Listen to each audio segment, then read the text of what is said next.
I'd like to take just one more minute because Kadeen wasn't the only award winner, because Kim performed a lot of instruction over many, many years, instructing Kadeen and many lifeguards. She is also receiving a life-saving instructor award from the American Red Cross too. So I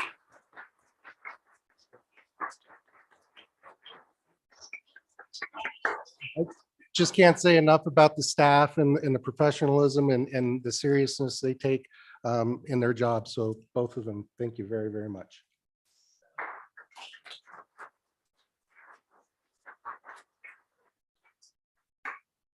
Just checking in again, has our translator arrived?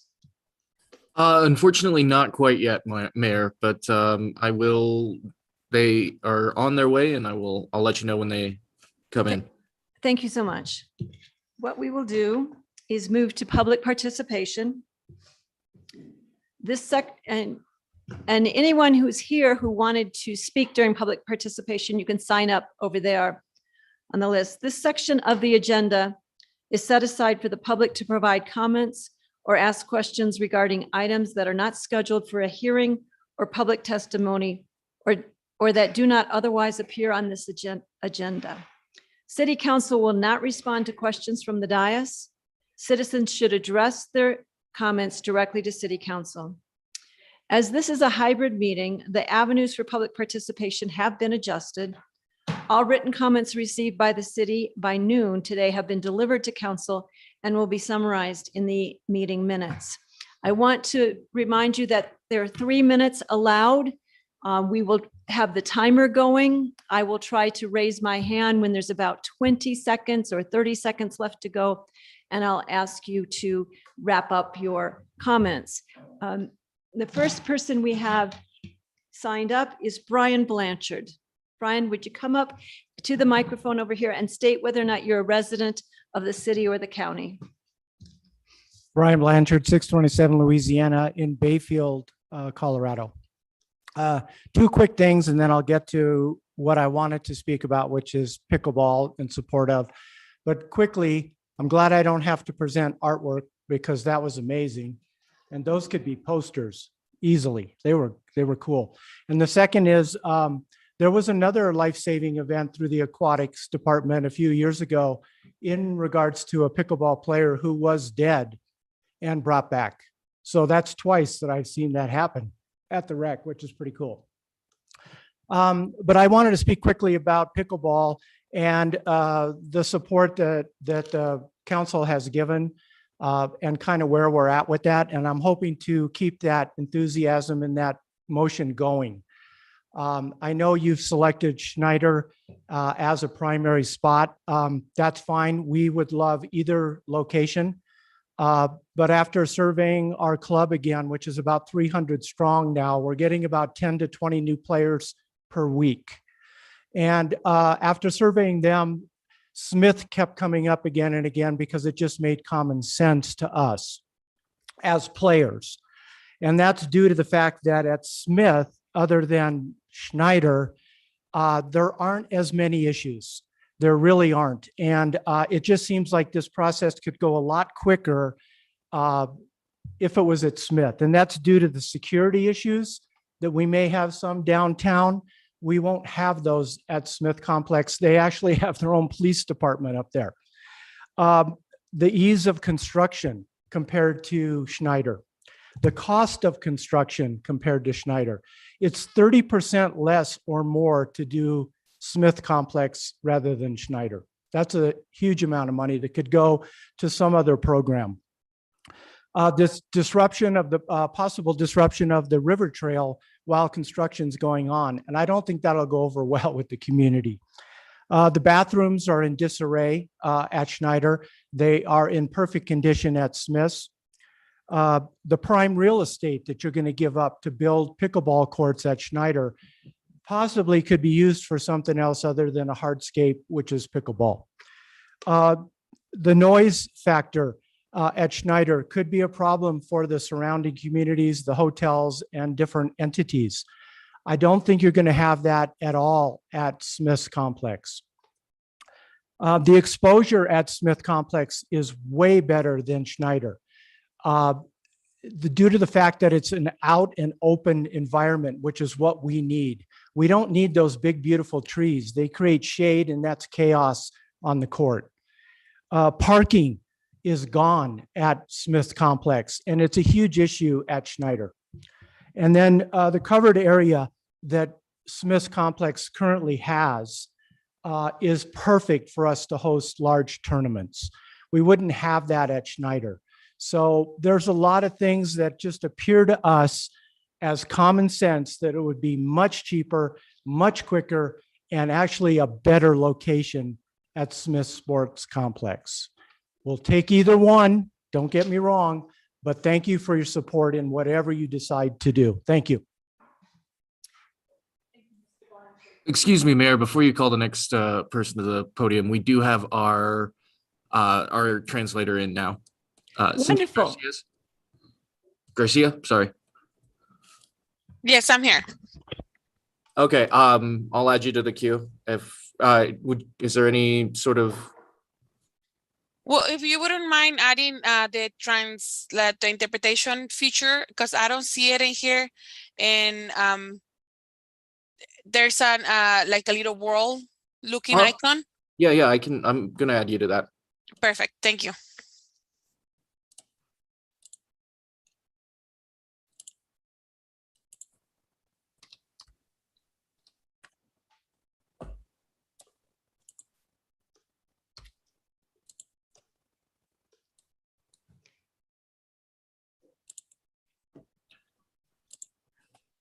Will you be giving an explanation of the interpretation services? Yes, ma'am, if you want to. Yes, please. Okay.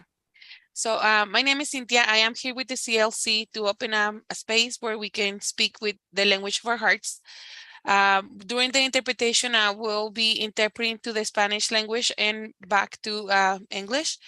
There will be an icon that looks like the world at the bottom of the screen, and you can pick your language in that section. And let me repeat that in Spanish once we have the feature ready so that they know how to use it as well. It'll be ready, and I'll start you in that as soon as you announce. So you want me to do it in Spanish right now? Yes, please. Ok, buenas tardes, soy Cintia García, estoy aquí con el grupo del CLC. Vamos a tener la interpretación de español-inglés. En la parte de abajo de la pantalla va a estar un icono que se parece a un mundo. Ahí usted va a poder seleccionar el lenguaje que usted prefiera. Este espacio es para poder usar el lenguaje de nuestro corazón y vamos a estar listos en cuanto esté ese espacio abierto. Okay, we can go ahead. Thank you very much. I don't see anyone else in the chambers signed up to speak. Do we have anyone from virtual who's raised their hand to speak during public participation? No, Mayor, it does not appear we do.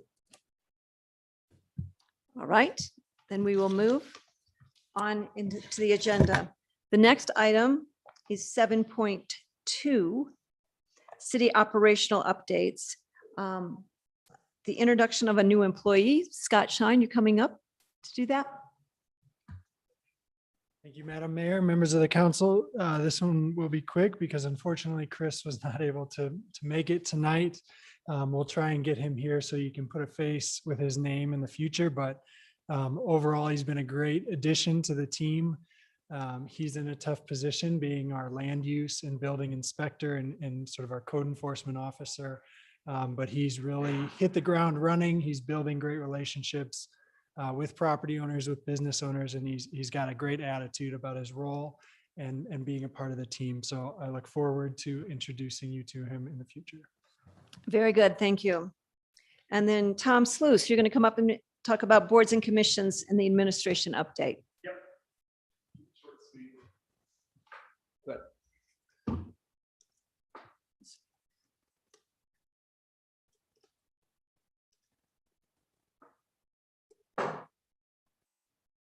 All right. Good evening, Mayor and councilors. Tom Sluice, Director of Media and Community Engagement for the city. So what I have for you is really just a follow-up to the July 19th meeting that we had at the study session with Kevin. And so, you know, the team itself was a cross section of a lot of people throughout the department. So we had Faye and Sarah. If Devin King's still here, he's going to be filling in for Sarah when she's on maternity leave.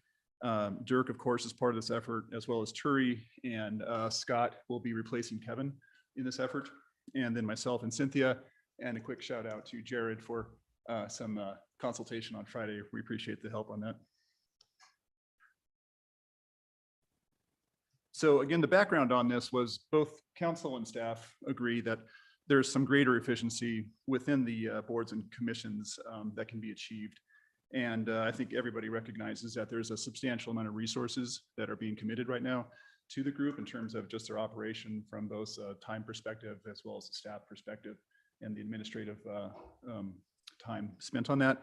And our strategic plan, of course, calls for engaged in collaborative governance and financial efficiency and high-performing government. So I think that alone is an incentive for us to do a better job, essentially. So the general concept was presented to the ELT and to the council back in July. I think we're all familiar with that, but I want to go into just a few more details so you can see the kind of direction that we're going to. So again, the concept generally was kind of threefold. We're looking at ways to consolidate boards that might have some overlap with each other. And we are also looking to create some ad hoc committees, working groups, and these would really be issue-oriented types of policies. We talked about e-bikes as an example. And then we were looking at creating this financial oversight board, kind of a super board that really would deal with all of the monetary issues that the advisory boards are having to deal with. So when you take that concept, you apply it toward our current framework. And everyone knows we have 23 boards. It's actually 123, not 130, but 123 members that are appointed by council to fill these spots. We had talked about in July the possibility of taking 8 of these boards, 6 from the advisory side and 2 from the regulatory, and perhaps again consolidating them or creating an ad hoc type of working group which could deal with some of these issues. So if you take those 8 boards out of the mix, what you're looking at is potentially 16 boards with about 78 members appointed by council. It's a 37% cut. And that's the rough framework on the right-hand side. And we'll probably come back to the slide, but generally it's going to be the new financial oversight board, the ad hoc boards, and then these other 15 boards that we're looking at. So a few more details. Again, the financial oversight board, you know, probably looking at 5 members appointed by council. And these members would be looking at how to deal with the sales tax issues that voters approved 2005, 2015, 2019. You know, nothing has been set in stone, but there are some possibilities that they might be looking at grant awards also. Who knows, maybe even lodger's tax. We're still in those preliminary discussions. The ad hoc boards would be appointed by staff. And as we discussed at the study session, potentially we're looking at the IAB, Infrastructure Advisory Board, the Multimodal Board, Natural Lands, Parks and Rec, SALTVAB, and the CEC as candidates for potentially these working groups. The one kind of outlier is SALTVAB, because there's even discussion about just dissolving that if it has served its purpose. Again, nothing's been set in stone, but we're having those talks to see if that's a possibility. Regulatory would go from 5 down to 3. This would be kind of a big lift on Planning Commission, but we have to talk about whether or not, you know, they've got the bandwidth to potentially incorporate the Land Use Board of Adjustment and the Design Review Board within its current operations. And then finally, the last stage really is just the implementation of taking this framework, melding it with the current one, and to see what's going to be needed to move forward. So, you know, we still have to get feedback from some of the boards. I think we've got probably 80% at this time, but we're still waiting on a couple. We have to finish getting feedback from staff and community development, Parks and Rec in particular, because they have most of the boards affected by this proposed change. I did make some initial outreach to see what kind of appetite there was for a new DEI board from a regional perspective. I have not heard back yet, but that's going to have to be also an ongoing effort. And then, of course, continuing to research the best practices from other municipalities will be ongoing, as well as creating or modifying the existing enacting resolutions. And at that point, we might actually be looking at suggesting fewer meetings, going from monthly to quarterly. And then finally, we're going to have to look at the manuals and modifying them, the existing one, and maybe make a new one for the ad hoc boards in particular. And at that point, we might be interested in clarifying some board, staff, and council roles. So that was actually it in a nutshell. If you want, I can go back to that big description there, if that's the one you have any questions about. And if I may, Mayor and Council, this is just us kind of informing the council of where we sit today with this process. As Tom mentioned, there are still some boards and commissions that we still needed to receive feedback from. But it had been a while since we'd come back to council. Just wanted to let you know where we're at. We'll continue to get that feedback from the rest of the boards. Once we have that, and as well as a couple of those stops that you had with circling back with some staff, we'll come back and have probably more of a study session presentation of, okay, here's the feedback that we received. Here's the proposed plan to go forward to implement if the council still desires to move in that direction. And then once receiving that direction, we would move forward. Do you have an estimated timeframe? So we are in October. I'd like to get this on a study session December, January to look for that direction. Other questions from council? Can you go, thank you. Can you go to the next screen just to see This one? one more, I guess, the ad hoc boards. So in the end, would we have the same number of boards, except the difference would be 6 of them would be appointed by staff? No, it'd be a different number of working groups, and it's all going to be really issue oriented. So these groups would not be created until we had a specific item that would be appropriate for staff to go ahead and create this working group. And the way we envisioned it was we would have a pool of applicants that we would just send out a notice to saying, hey, we've got a topic. Let's go ahead and have this discussed, make a recommendation, and then they would be dissolved. These are just the boards that typically, we think there might be some overlap that might be suitable for this sort of process. But again, a lot of this is going to depend on these pending discussions with Parks and Rec and community development to see what's going to be the most efficient way. It's interesting. I like these boards that you show here are typically the most engaged people. Parks and Rec, I guess, is really on the top. Multimodal Infrastructure Advisory Board. And we would lose that feedback to a certain degree to council or the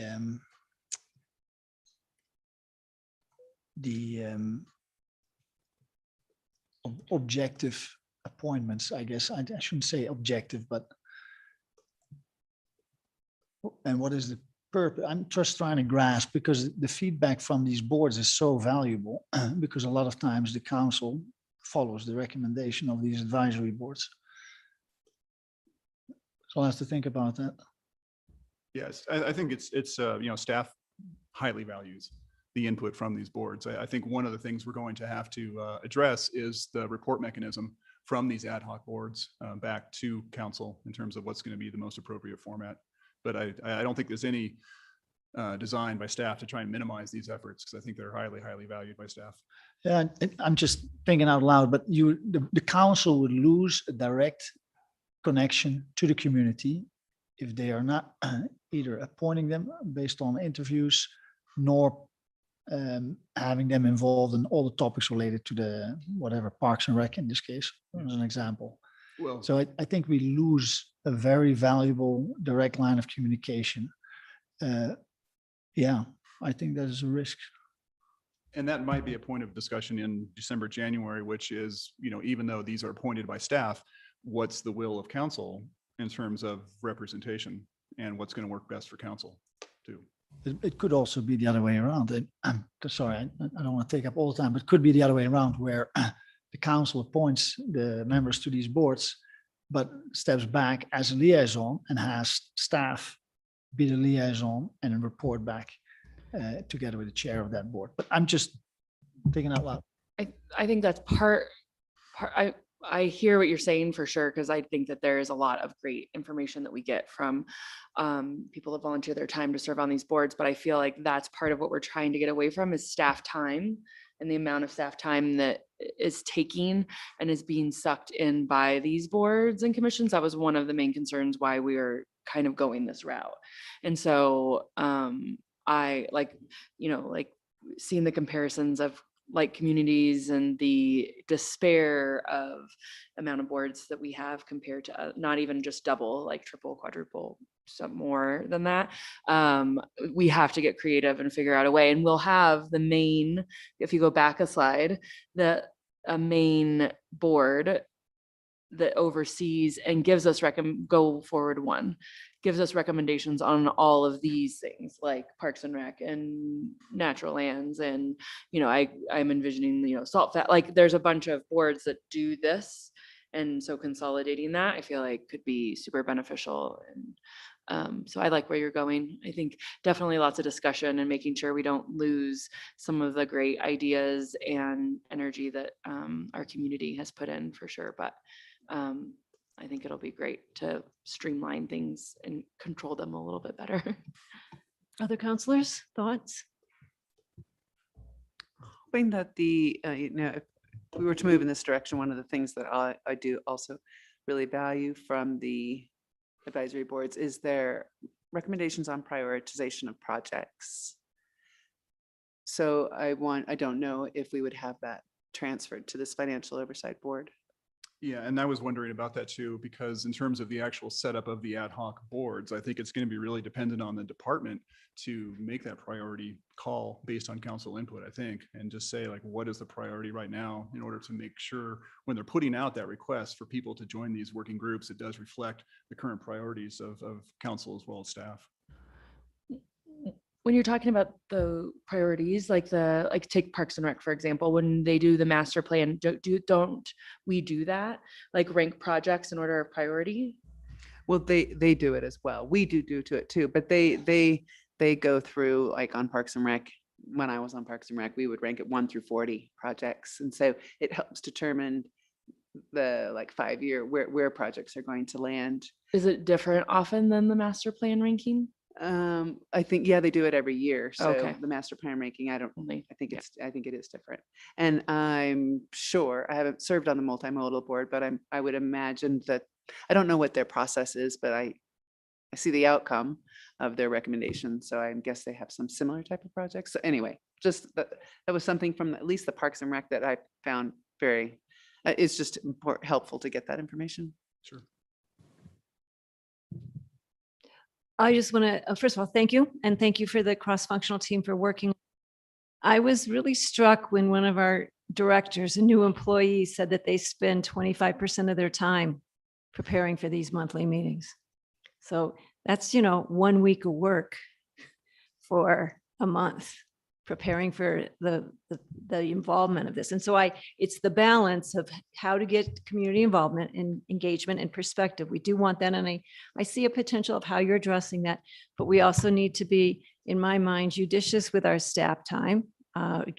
Even hiring and keeping staff is difficult. So we need to make certain that we are careful and that the return is there. So I think it's a balance. I look forward to seeing what you come up with. I will remind folks that this has been a process that started in 2019, that we have, prior to this, none of us is aware of any evaluation of our boards. And to your point, keeping in mind what other communities are doing and, where's the balance? So I appreciate the effort. I look forward to seeing more movement at our next meeting, hopefully in December. And I did want to offer for Kim, if you had anything to add. Thank you. Yeah, I just want to say I'm looking forward to the conversation with a more concrete concept. I think it's very interesting. I like the objectives we're going for, but until we get to that point, I really don't have much input. So thank you. Can I ask one question for as preparation for the next meeting? Could you do some research on why it takes 25% of their time to prepare for the meetings? Where does the time go to? Just to get a bit of a feel why does it take so long? I'll jump No, in. no, not now, but Yeah. whenever the next meeting comes up, Yeah. maybe that would be a good point to Okay. address. And I would add that I believe that may also not just be the preparation for the meeting, but also the phone calls, emails, answering questions, everything related to that board is my Sure. understanding. Yeah. And I think that's important. I don't think that's necessarily just one staff member. I think we've heard of that from other staff members who've even said, can we meet quarterly? Because, right now I've got so many other things that functioning. I can't do this service properly by having it every month. So I think we have to balance. It's not just one staff member, it's all of our staff's time with the desire for community feedback and engagement. Yeah. And the one thing, Counselor, I have heard is there is some overlap, which I think would account for some of that in terms of the discussions by the board themselves. But again, we can get into it at the next meeting. And we're shooting for a December update? or December, January. Okay, In that timeframe. thank you. Jose, did you want to introduce the next one or shall we just call Tommy up here? We can just go ahead and call Tommy up here. He's actually virtual. He was not feeling 100% today, so he was going to be doing it virtual. So Nick, if you can, I see him on there, just make sure that he's ready to go and we can start with that item.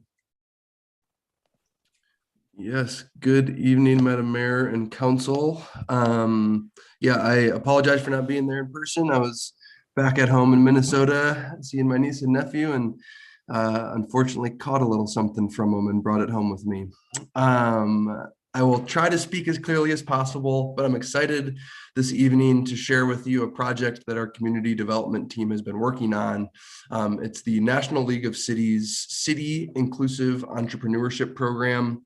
For the sake of ease, I'm just going to refer to it as CIE throughout the presentation.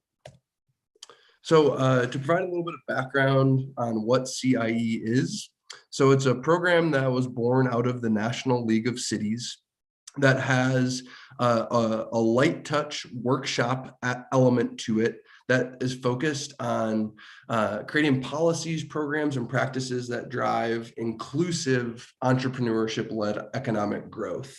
They really focus on expanding economic opportunity to all of the communities within our city. They want to try to bring equity into economic growth. And they understand that with different perspectives, you get different outcomes, and you get outcomes that better reflect the views of the whole city. So they really work on trying to amplify and bring in all parts of a city's various communities into the conversation around economic growth and small business development.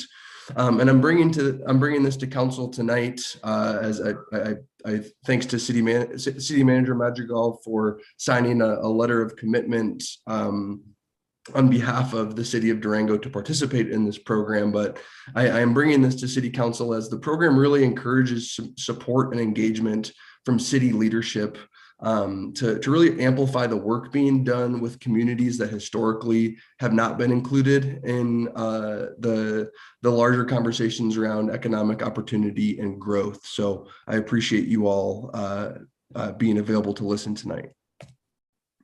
So there is some very clear strategic plan alignment with two areas in particular: the diversity, equity, and inclusion, and affordability and economic opportunity areas of the city's strategic plan. So the CIE program, it gives the option of participating in 12 various cohorts, and we've narrowed down to participate in the Ecosystem Accelerator cohort. So we'll be working with a group of about 5 to 10 other cities from across the US, and this will be led by an area expert, Dr. Lomax. We actually had our first one-on-one coaching conversation today, and he's worked with various other cities on this Ecosystem Accelerator program. But what it does is it really tries to tap into the network of entrepreneurial resource partners in a city and better highlight the strengths and identify those gaps. What are those areas when it comes to small business development that there are some gaps? You know, maybe a city has great seed funding and startup resources, but when it comes to maintaining the life of a business, you know, maybe that's one of the gaps. So through this program, we'll be able to identify some of those gaps, and then collectively with those other resource partners come together and really focus in on how we can best fill those gaps. And one of the tools that this program offers is, along with the one-on-one coaching and being part of that group cohort, is access to $15,000 in acceleration funding. So, you know, once we do better identify those gaps, we'll actually be able to put some financial resources towards developing a program, whether that's a city program or whether that's working with one of our community partners to pour more resources into their organization to better serve our small business community. That's just a really great aspect of this program.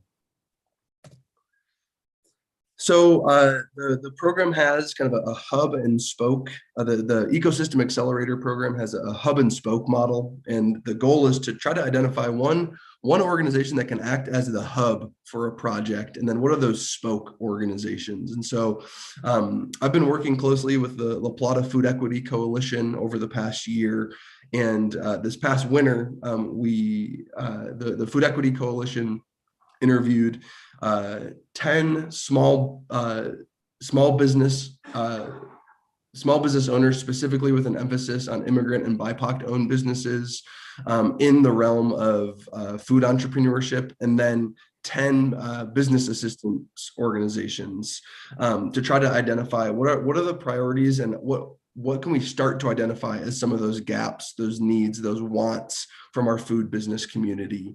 And you'll see 5 of those main priorities listed out here. So that really gave us this framework to start bringing together and convening some of those community partners. You know, we brought San Juan Basin Public Health into the fold, the Small Business Development Center, First Southwest Community Fund, obviously the city of Durango. And we've been able to bring a fantastic cohort of folks together. And I really think that the CIE program is going to help really boost the existing momentum that's already occurring with this cohort, and be able to take identifying those gaps when it comes to you know, food business friendly policy, and making sure that, like I mentioned earlier, economic opportunity and growth is being offered to all communities that weave the fabric of Durango. So I'm really excited to be working on this program with La Plata Food Equity Coalition, acting as that hub organization. So as far as next steps go, I just want to kind of give you an outline of how long this program is going to last. It's a year-long program, and it's just kicking off. So the NLC, their national summit is November 17th, when all of these commitments will be announced. And that's kind of when the programs formally begins. But we do have an event on November 8th, our first food business ecosystem event at the Fort Lewis College Center for Innovation. So again, there is already a lot of really great existing momentum that some of the pieces we're maybe 1 or 2 steps ahead, which situates us in a great place to, by August of 23, when those expected outcomes are going to be brought forth. I think we're positioned really well to again be 1 or 2 steps ahead.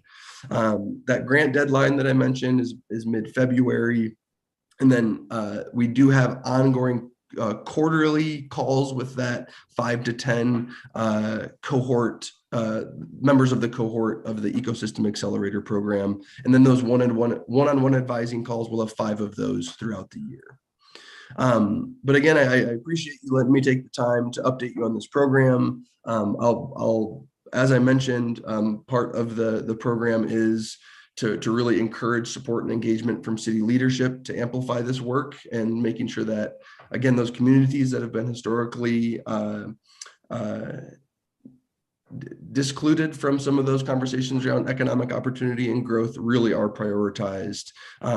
So thank you. And I would love to answer any questions that y'all might have at this point. Council, questions? Thank you, Tommy. I think this is a great step in encouraging entrepreneurship and economic development in smaller industries, not just in big industries. And Durango has a good history of that. So I appreciate, and sometimes that connection, as you mentioned, between startups and keeping them going, that's one of the biggest challenges. So I like the focus. Thank you. Thank you. Thanks, Tommy, for spearheading this. I obviously am a huge supporter of entrepreneurship and small business, and believe it brings, the acceleration of economic development and can spur, small local community change and employment and all the things. We have a great resources here between the Chamber and SCAPE and La Plata Economic Development Alliance and the SBDC. And so just another way to get those represented entrepreneurs some resources and coaching and all the aspects of that seem exciting. So thank you so much. Thank you. Tommy, thank you. I think it's a great effort. And I also appreciate staff's constant look for opportunities to learn more, learn from other communities, and to accept coaching from others. I think we all win in this process. Thanks. Thanks. I absolutely agree.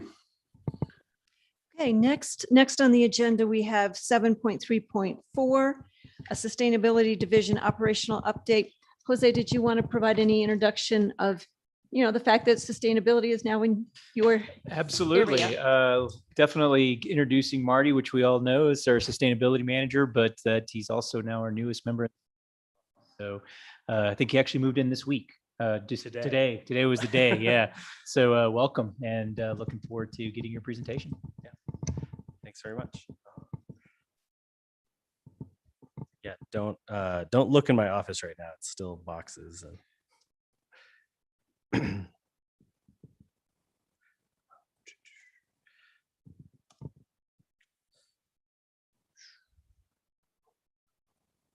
there's a quicker way to do this, let me know. It's always seem to find a way to take a little bit of time here at the beginning. Okay, and then I go up next with the bag fee. All right, so and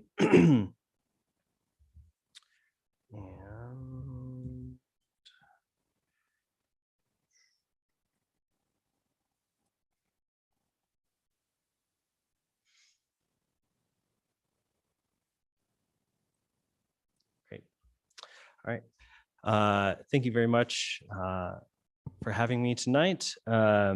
Recognizing that we have a very full agenda, I'll go pretty quickly through this and then have another item just after this on the agenda. But just always going to be a chance to remind council and city staff and the public that sustainability is multiple things here in Durango. It is a collective community-wide effort undertaken by everyone here to live within the context of our environmental systems. It's certainly a cross-departmental and strategic commitment from the city of Durango as a municipality. And it is also the projects and programs that are specifically under the purview of the Sustainability Division. So tonight is just a very quick update on that last point. So as you all just mentioned, moved to the city manager's office. Super excited about that move and the cross-functional and cross-departmental opportunities it provides the Sustainability Division. Also, it has been called Sustainability Programs. I was the Sustainability Programs Manager. Just as part of that move, working with Devin and Jose agreed that programs was kind of unnecessary, didn't really provide any description of it. So for clarity, just drop that Sustainability Division, Sustainability Office, makes it clearer.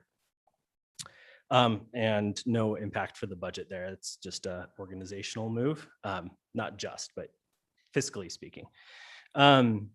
And just wanted to run through some quick highlight projects here. Of course, there's several dozen other efforts that the Sustainability Division is undertaking, but these are some ones I'm really excited about. Just so y'all didn't think that it was just plastic bags and the energy performance contract. There's more to sustainability than that. But as you all recall, in June, very proud of Durango's new sustainability plan, have met with many organizations, given presentations to Rotary. I was actually just up at Fort Lewis College today, aligning their sustainability efforts with the sustainability plan, and have just been getting really great feedback from city staff and community members on the structure of the plan, how it's framed, and the topics and the indicators, and how we are addressing and moving forward with sustainability. So just again, I'm really excited for the foundation that lays for sustainability work in our community. As part of that, the lead for cities and sustainability indicator tracking is well underway across departments.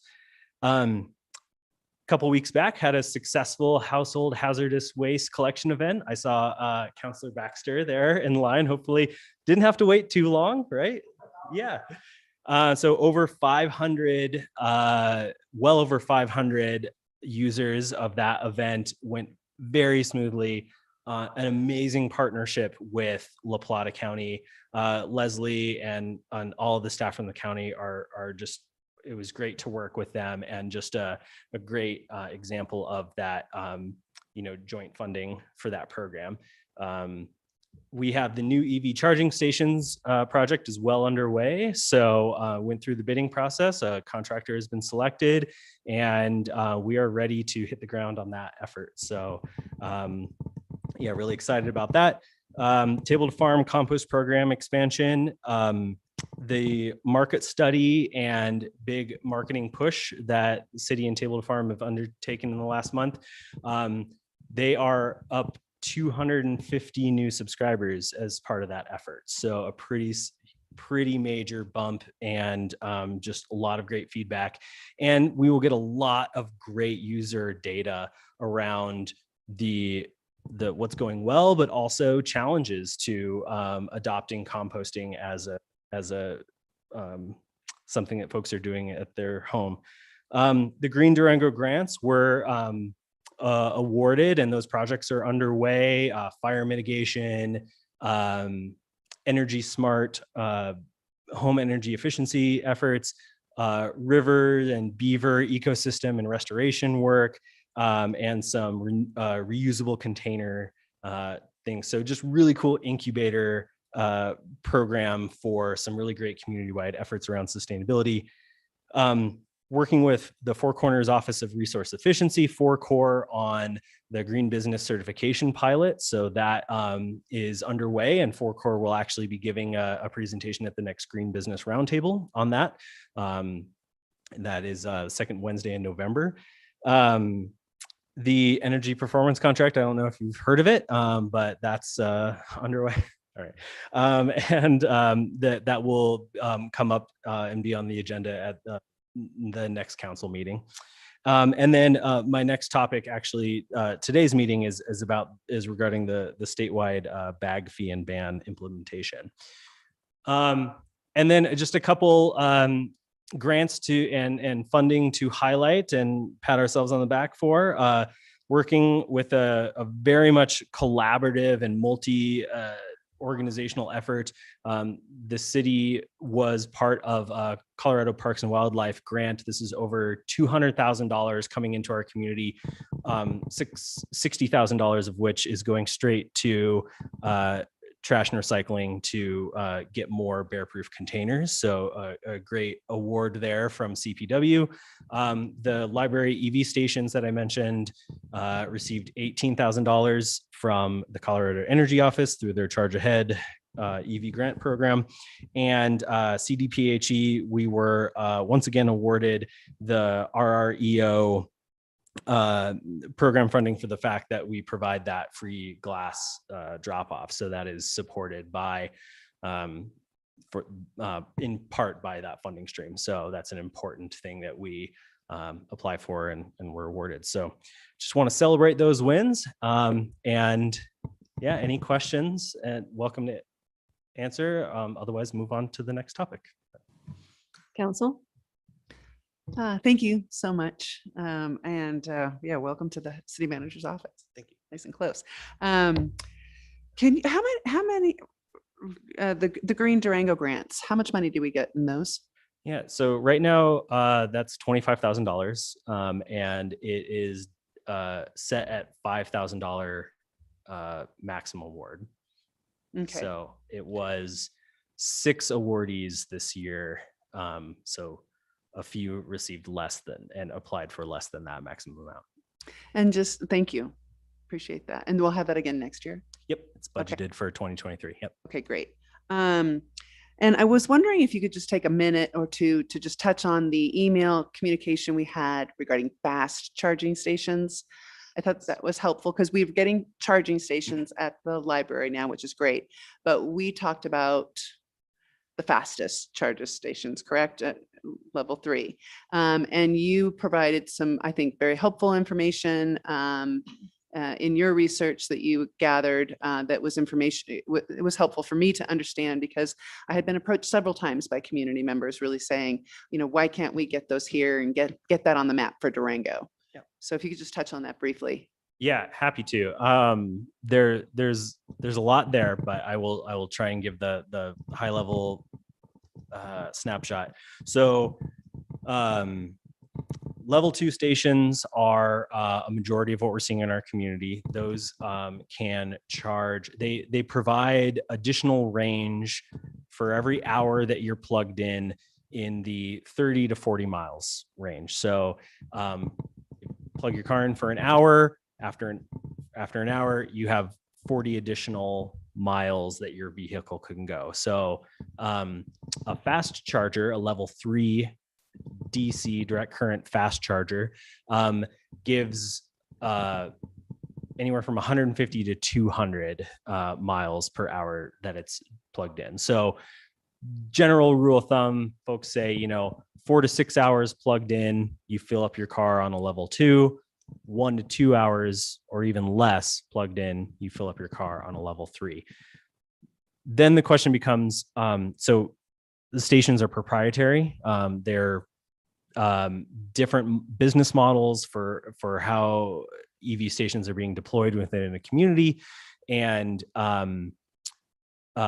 different manufacturers of the actual charging station equipment. So right now, the current stations that the city of Durango owns, and actually the stations that will also be installed at the library are all ChargePoint. Those are just who was chosen in the past and who we have chosen as well, just given the several market factors. So other community, private entities can install stations, of course. Gas stations are actually starting to see Shell. We received a cold call email from Shell actually saying that they are exploring things through their, it's very vague, but Shell. So just as an example, corporate gas stations and convenience stores are hopping on this train, as one would expect. So all that's to say, there's a lot of players in the game. The questions have been specifically around fast charging and Tesla DC fast charging. Essentially, the Tesla business model for several years has been that only Tesla charging stations are designed for Tesla vehicles. And the analogy has been that it's Tesla is the Apple of EVs, right? So everything they do is designed for them and kind of them alone. So 2 things to consider with Tesla charging stations. It's up to Tesla. We can raise our hand. We can send an email to Tesla and say, hey, what do you think about Durango? And then Tesla says, I'm sure it goes straight to Elon. Just kidding. Sorry. Okay. But the point is Tesla decides, right? And if they think Durango is a good fit, they come in with their business proposal. Maybe it's a good fit. Maybe a city of Durango site is what they want, where they want to install, or maybe it's a private site. Maybe, a hotel decides to be the one to jump on that. The point is that it's very much a relationship with Tesla at that point. The key point there is only very recently has Tesla said that they're going to open up the idea of adapters and having their stations be accessible to non-Tesla vehicles. So that was a key point. The city was a hard. It was difficult to look at a proprietary technology that would only serve a portion of EV drivers. Last, I would say the stations going at the library right now are level 2, but fast charging is certainly accessible through other providers. And that's definitely what we are keeping an eye on for Thank you future for that. stations. I hope that was, I tried to go as quick as I could through that, but there's a lot of factors. It's a complicated topic, but I just wanted the community to know that we have been discussing it. Yes. We, of course, and there are certain limitations, and that's why we haven't pursued it thus far. Thank you. And so I will say, though, that when you look at the number of automobiles on the road, EVs, Tesla far out, there's so many more. Like you could add all the other EVs out on the road together and you wouldn't have as many Teslas as there are out there. So we're also looking at the volume of need and usage too. And also the level 3 chargers of other chargers do not charge as fast as the Tesla chargers. So, and there are some economic benefits to having Tesla chargers in your community that you don't get from other chargers. So I do want to say that the conversation around should we invite Tesla or should we figure that out isn't just the proprietariness of it, but it's also the volume of cars and the volume of usage. So just comment. Absolutely. And that conversation is certainly not, it is an ongoing conversation. It is not done by any means. So absolutely. I will say that just this past week, we got the adapters, one of the Tesla adapters installed actually on like a mechanism out by the fast chargers, so that folks don't have to go into the transit center to get the adapter. So nice progress there. Yeah.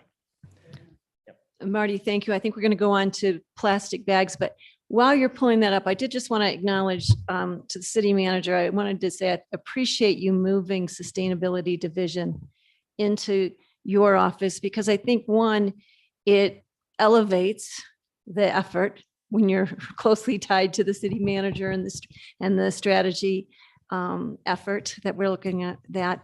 But I always view sustainability as a cross-cutting initiative, not as a siloed effort. And so again, I see this as the potential where you're able to reach all of the department heads and work with them to help us achieve our goals. So I'm thrilled with this move. Thank you. Plastic bags. Great. Yeah, I really appreciate that. And again, appreciate city manager Madrigal's decision. I also have to acknowledge all of the guidance that I received up to this point from Kevin Hall and Scott Shine and others in community development, and the opportunity to be cross-functional in that role. But I am also very excited for this opportunity too. So I just wanted to acknowledge that as well. Okay, bags. So this is regarding State of Colorado House Bill 21-1162.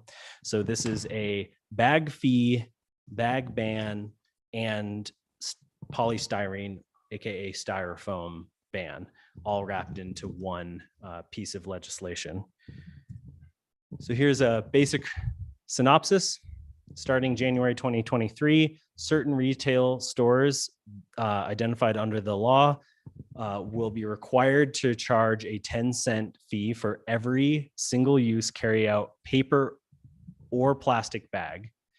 On a quarterly basis, then those stores have to remit 60% of the total fees collected to the city of Durango, and the stores get to keep 40%. Starting in 2024, single-use carry-out plastic bags are then banned in those stores. The fees continue for paper bags and polystyrene, trademark styrofoam. Those food containers like clamshell containers, those are then banned in all food service, no exceptions. So who does the law apply to? It gets a little specific. This certainly went through the political process of getting some exemptions and carve outs. So this is the flow chart that I developed to help explain this. So first off, is it a restaurant? Restaurants are not affected. Other than, again, we're entering bag territory. Polystyrene food containers are now no longer part of the conversation. So just bags. Restaurants are not affected. Doesn't matter the size or type of restaurant. Then the question is, how many locations does this store have? If it has more than 3, they are impacted. Or if it has associated locations outside of Colorado, they're also impacted. But if a store is not a restaurant and it has less than 3 locations and it doesn't have any associated locations outside of Colorado, then they are also not affected. So essentially a small business exemption, right? Looking at business license data, the best estimate this time is that approximately 50 stores within city limits are going to be affected by this law, by the bag portion of this law. So how will this affect the city of Durango? We will receive funding. It's important to note that the timing and amount are going to be really challenging to predict. We have some estimates from other communities around how much stores of different sizes, how much revenue that will generate. But the more people change their habits, the less people buy bags, this will taper off. Also, and ironically, the more effective the city is at promoting reusable bags, the less funding we're going to get. But that is a good thing in the context of this law. And it also is very much a one-time bump, right? Plastic bags will be banned, people will change their habits, stores will change their practices. And so this is not an ongoing revenue stream. It levels out at a marginal amount, but it really is going to be a one-time bump. And depending on how this fee is collected, it's going to span the 2023 and 2024 fiscal years for the city. There will be increased administrative and enforcement requirements. Certainly, our accounting office is going to have to develop a system for collecting those fees. We'll probably look at tying this into the business license process, maybe in some way. So certainly some administrative considerations, also enforcement. If we get word of establishments not following the law. And then how will the city overall be affected? Well, the point is to reduce single-use bag consumption. So there will be a reduction in litter and overall plastic waste. Although we have to acknowledge that this is going to be pretty difficult to quantify because that data just is hard to get. We don't track litter like on an instance by instance basis, for instance. But that will certainly be an effect of the law, and that is the intent of the law, of course.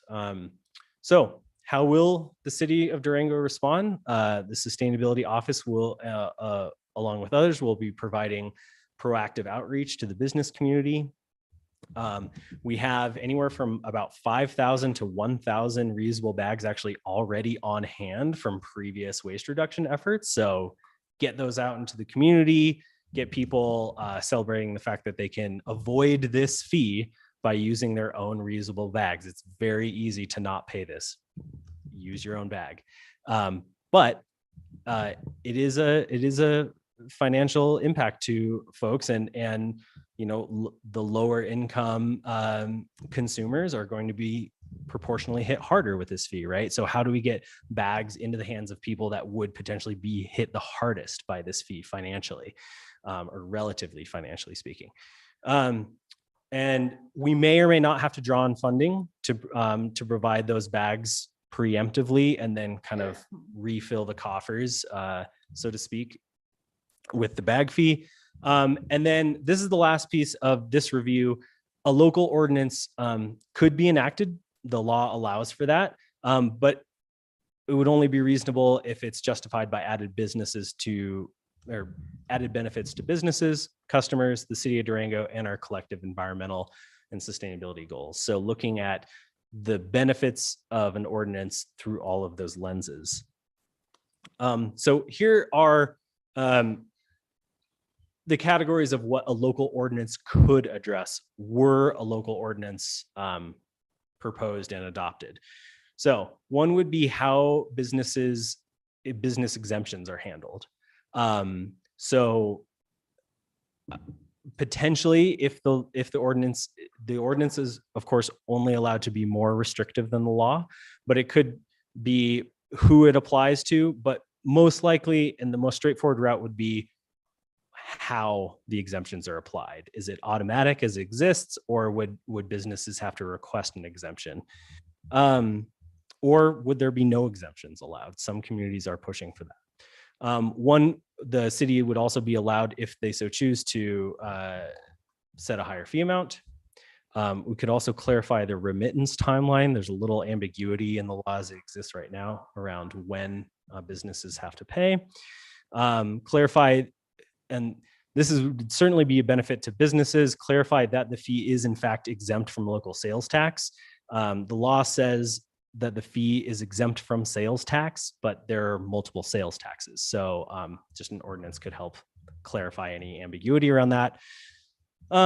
Could codify the fee collection process.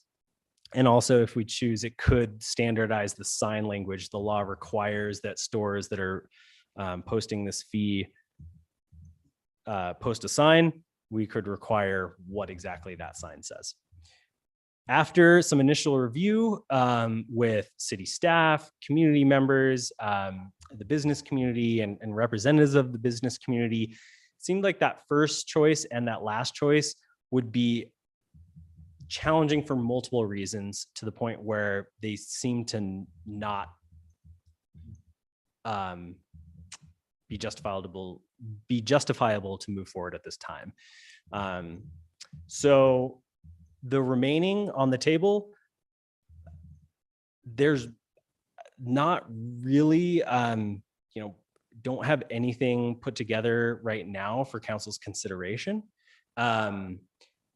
There are a lot of communities that are, it seems, that are just going to ride the law out as it exists. There are some communities that are addressing these issues through ordinance. And then the question again becomes, does the city see a benefit? Do city staff and administrative processes see a benefit? Do customers and businesses see a benefit from any of these remaining pieces? Again, the first topic particularly was taken off the list because the business community was very, perhaps you all read the Herald article, the business community, as we've reached out and asked some questions to them, particularly the small business community, is really would having the fee apply to them would be an extra, they would certainly see it as an extra burden.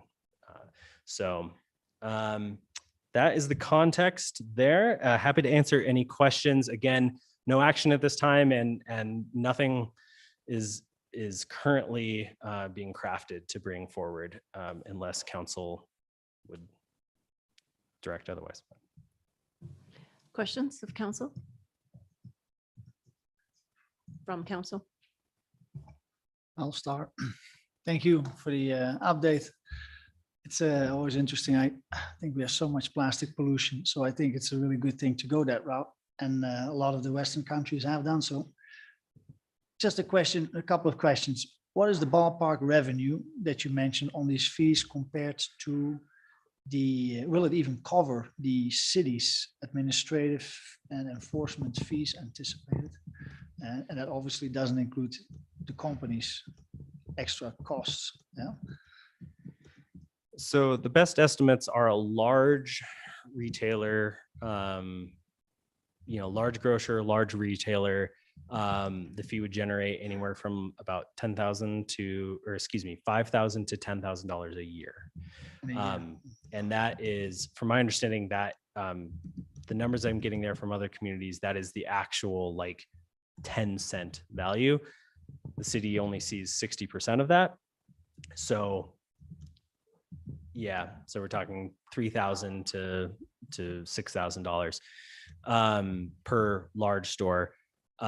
Across all of the stores, our best estimates are anywhere from 30,000 to 100,000 per year. That's a large range. And again, it's going to follow this interesting curve that's going to be very hard to predict.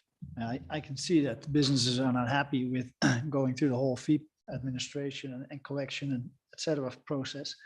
Is another question I have, is it possible to legally ban all plastic bags for those companies that would fall under this Colorado Plastic Pollution Reduction Act? And if so, is there an interest for these 50 businesses that you said to just ban it, period?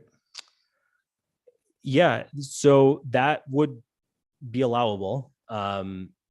We could do a local ordinance on that. That will come into effect in 2024 already. And so there are some communities that are taking that issue up. Yeah. Because I think the key thing is the equity, yeah, for the lower income people. We could spend that dollar amount that we end up spending on extra cost to administer and enforce, is buy a whole bunch of reusable bags and have them as a first gift to every low income family or everybody that qualifies, however you word that program. Just my thoughts. Absolutely. And that is exactly what we have in the works. Great to hear that about that idea. That's come to the top of the list as what the city can do to be proactive on this. Do you think that, because you have had some feedback from the businesses that they don't like the administration fee and all that stuff, do you have any feeling for businesses' potential interest for a total ban right off the bat? Ones that apply to this law. I think that's where we meet this. So it's only 50 businesses. So the businesses that are being affected by this law, as is currently written, are mostly pretty large corporate. And so their responses, while we will be interacting with general managers here on the ground in Durango, those decisions on official statements or where a certain business stands is really going to come from corporate. And because this is a statewide law, we're waiting. Colorado Municipal League is giving an update on this in November, and Recycle Colorado is keeping their pulse on it. And so we expect responses like that from these large retailers to be very much like corporate-wide, statewide responses to what they want to do with this or where they stand on this. From the local business community, essentially there seem to be two main camps. One is the group that this is one more administrative thing. They have to program this line item into their register. They have to train their employees. It's only going to be like $50 a quarter. And those are all legitimate concerns. And I think why it doesn't seem to be gaining any kind of traction to do, or there would be pushback from the local business communities if we tried to do an ordinance that applied to all businesses, no matter the size, straight out of the gate. The businesses that are small businesses that want to self-impose some type of bag reduction, we are going to be right there with those businesses supporting those programs. And so the more small businesses that we can get to just voluntarily opt in to taking bags out altogether, participating in reusable bag programs. I know Visit Durango has been working on this with their boomerang bag program.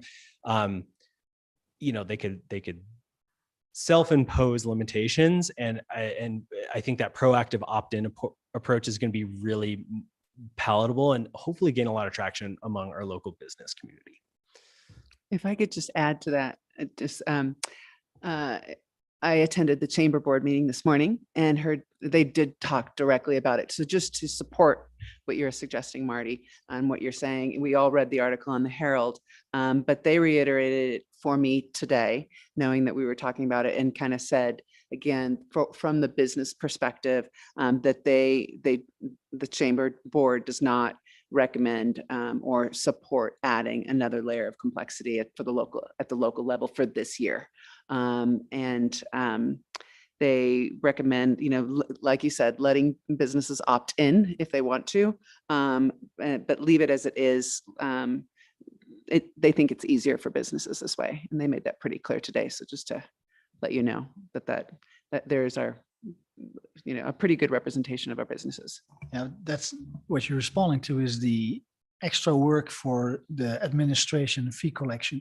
And what I'm really would like to hear is, or better information about, if from BID or from the chamber, is if you ban it all together for those 50 businesses that would apply, if 80% of them say, we prefer to just ban it all together, then we have a lot easier decision-making as a council.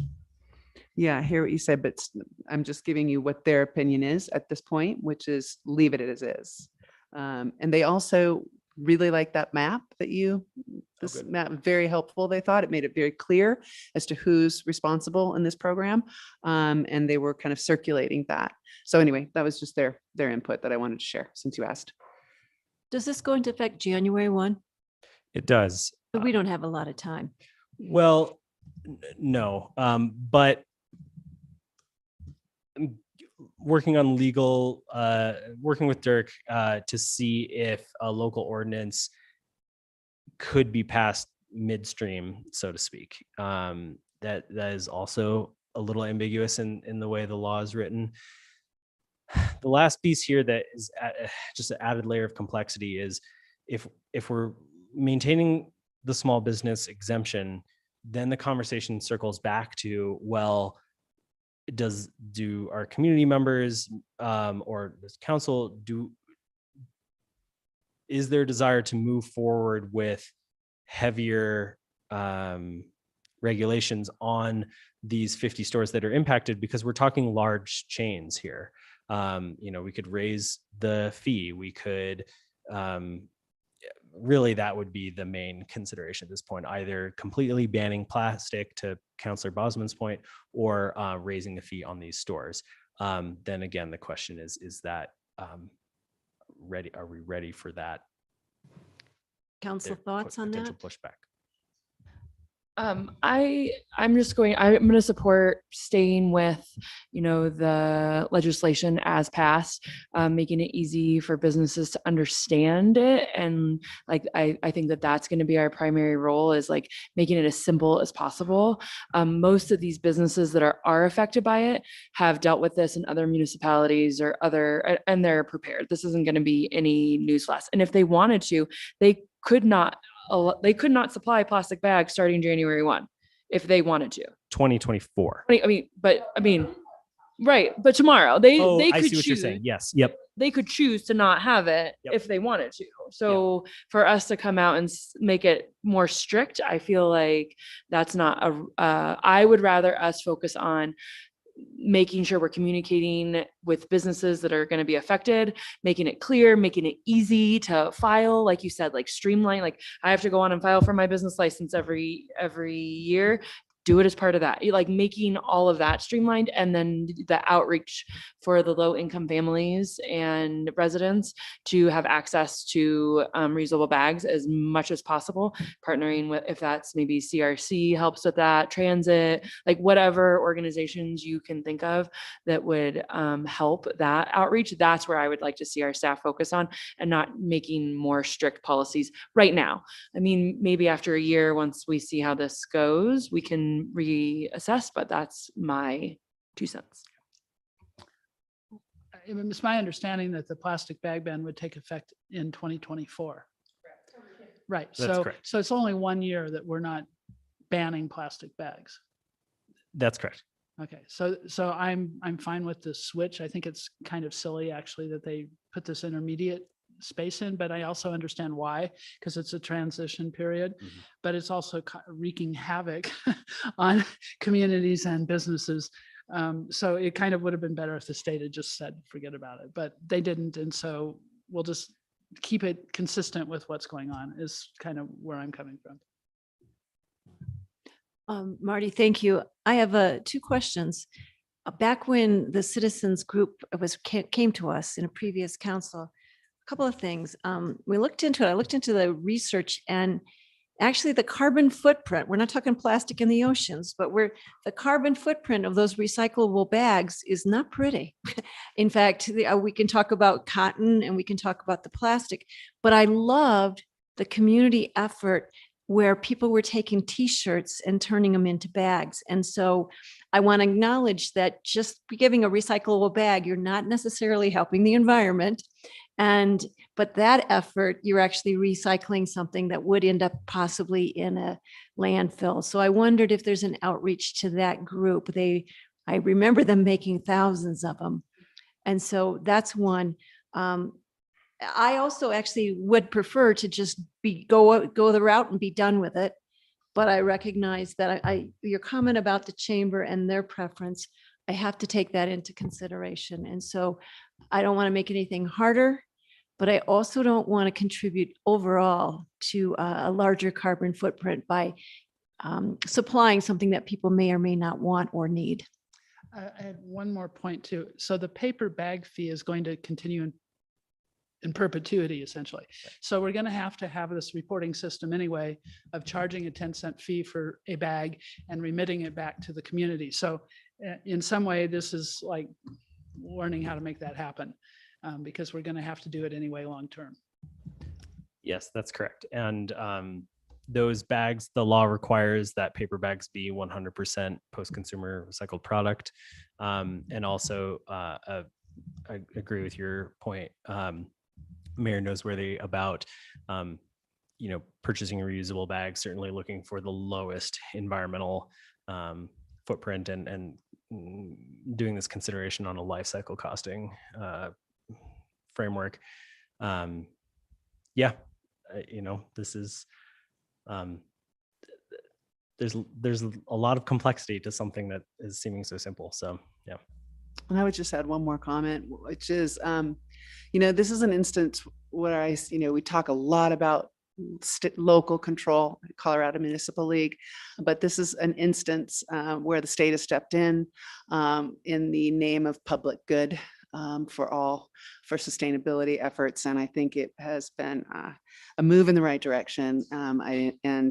They have their reasons for doing it in the way they did, supply of the, but I'm happy that we will be getting there.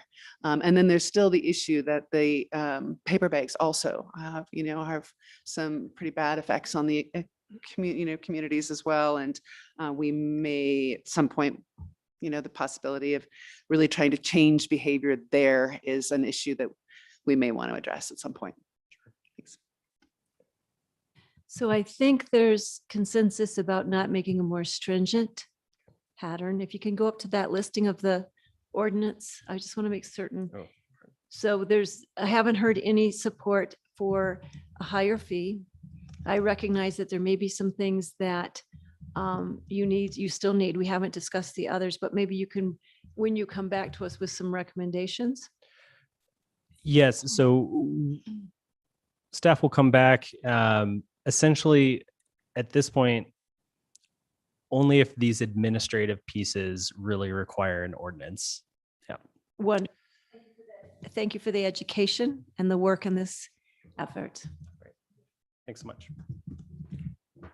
All right. I think we're moving to the consent agenda.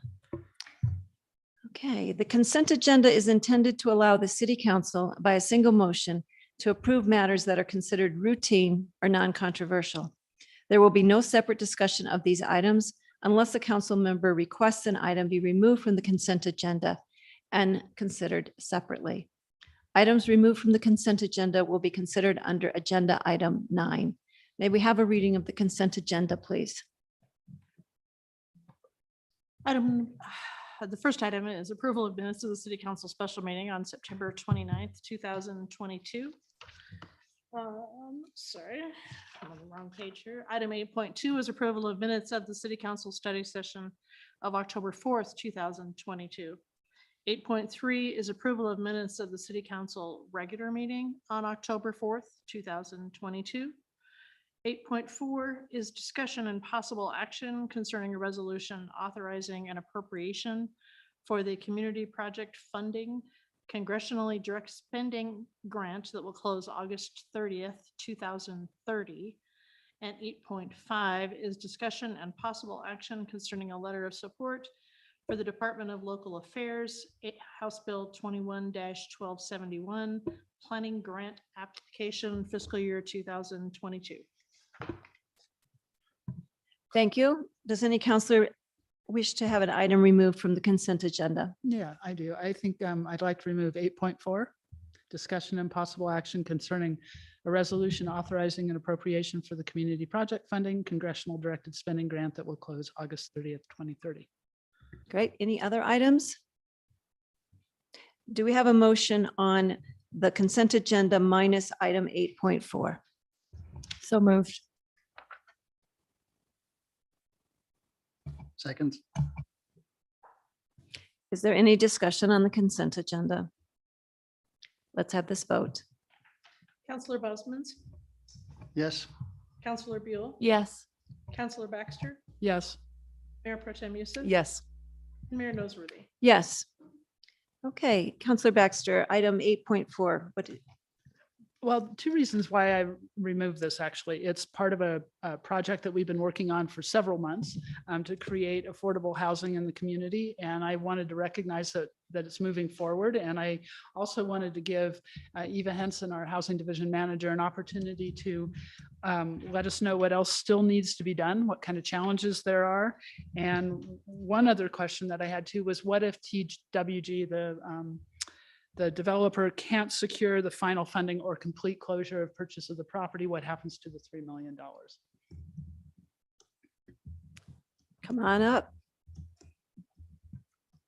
Good evening. Hi, Eva Henson, the Housing Innovation Manager, and excited to be here tonight about this grant award through the congressional funding and coming from HUD, the Housing and Urban Development, for $3 million for the Best Western project. Probably start with the second part of the question. We have been coordinating with HUD the last several months through this process and the grant application process. And in coordination with HUD, have asked that question, right? If something would happen with the project, possibly not fruitioning to going vertical through the rehabilitation process, could the funding be used for a separate project? We have gotten confirmation that that would be the case. We would just need to go to HUD with an amendment to the grant application for a different project within city limits of Durango. So that's the first part. Secondly, I have talked with TWG, the development team for the project, and do have an updated timeline. Would be happy to share that with you this evening. They were anticipated to close on the hotel at the end of September. They did have to extend the closing to the end of October. So both the seller and the development team agreed to that closing date for a variety of reasons, but mostly for their financial model for division of housing and the loan acquisition that they'll be utilizing for their low interest loan for the hotel.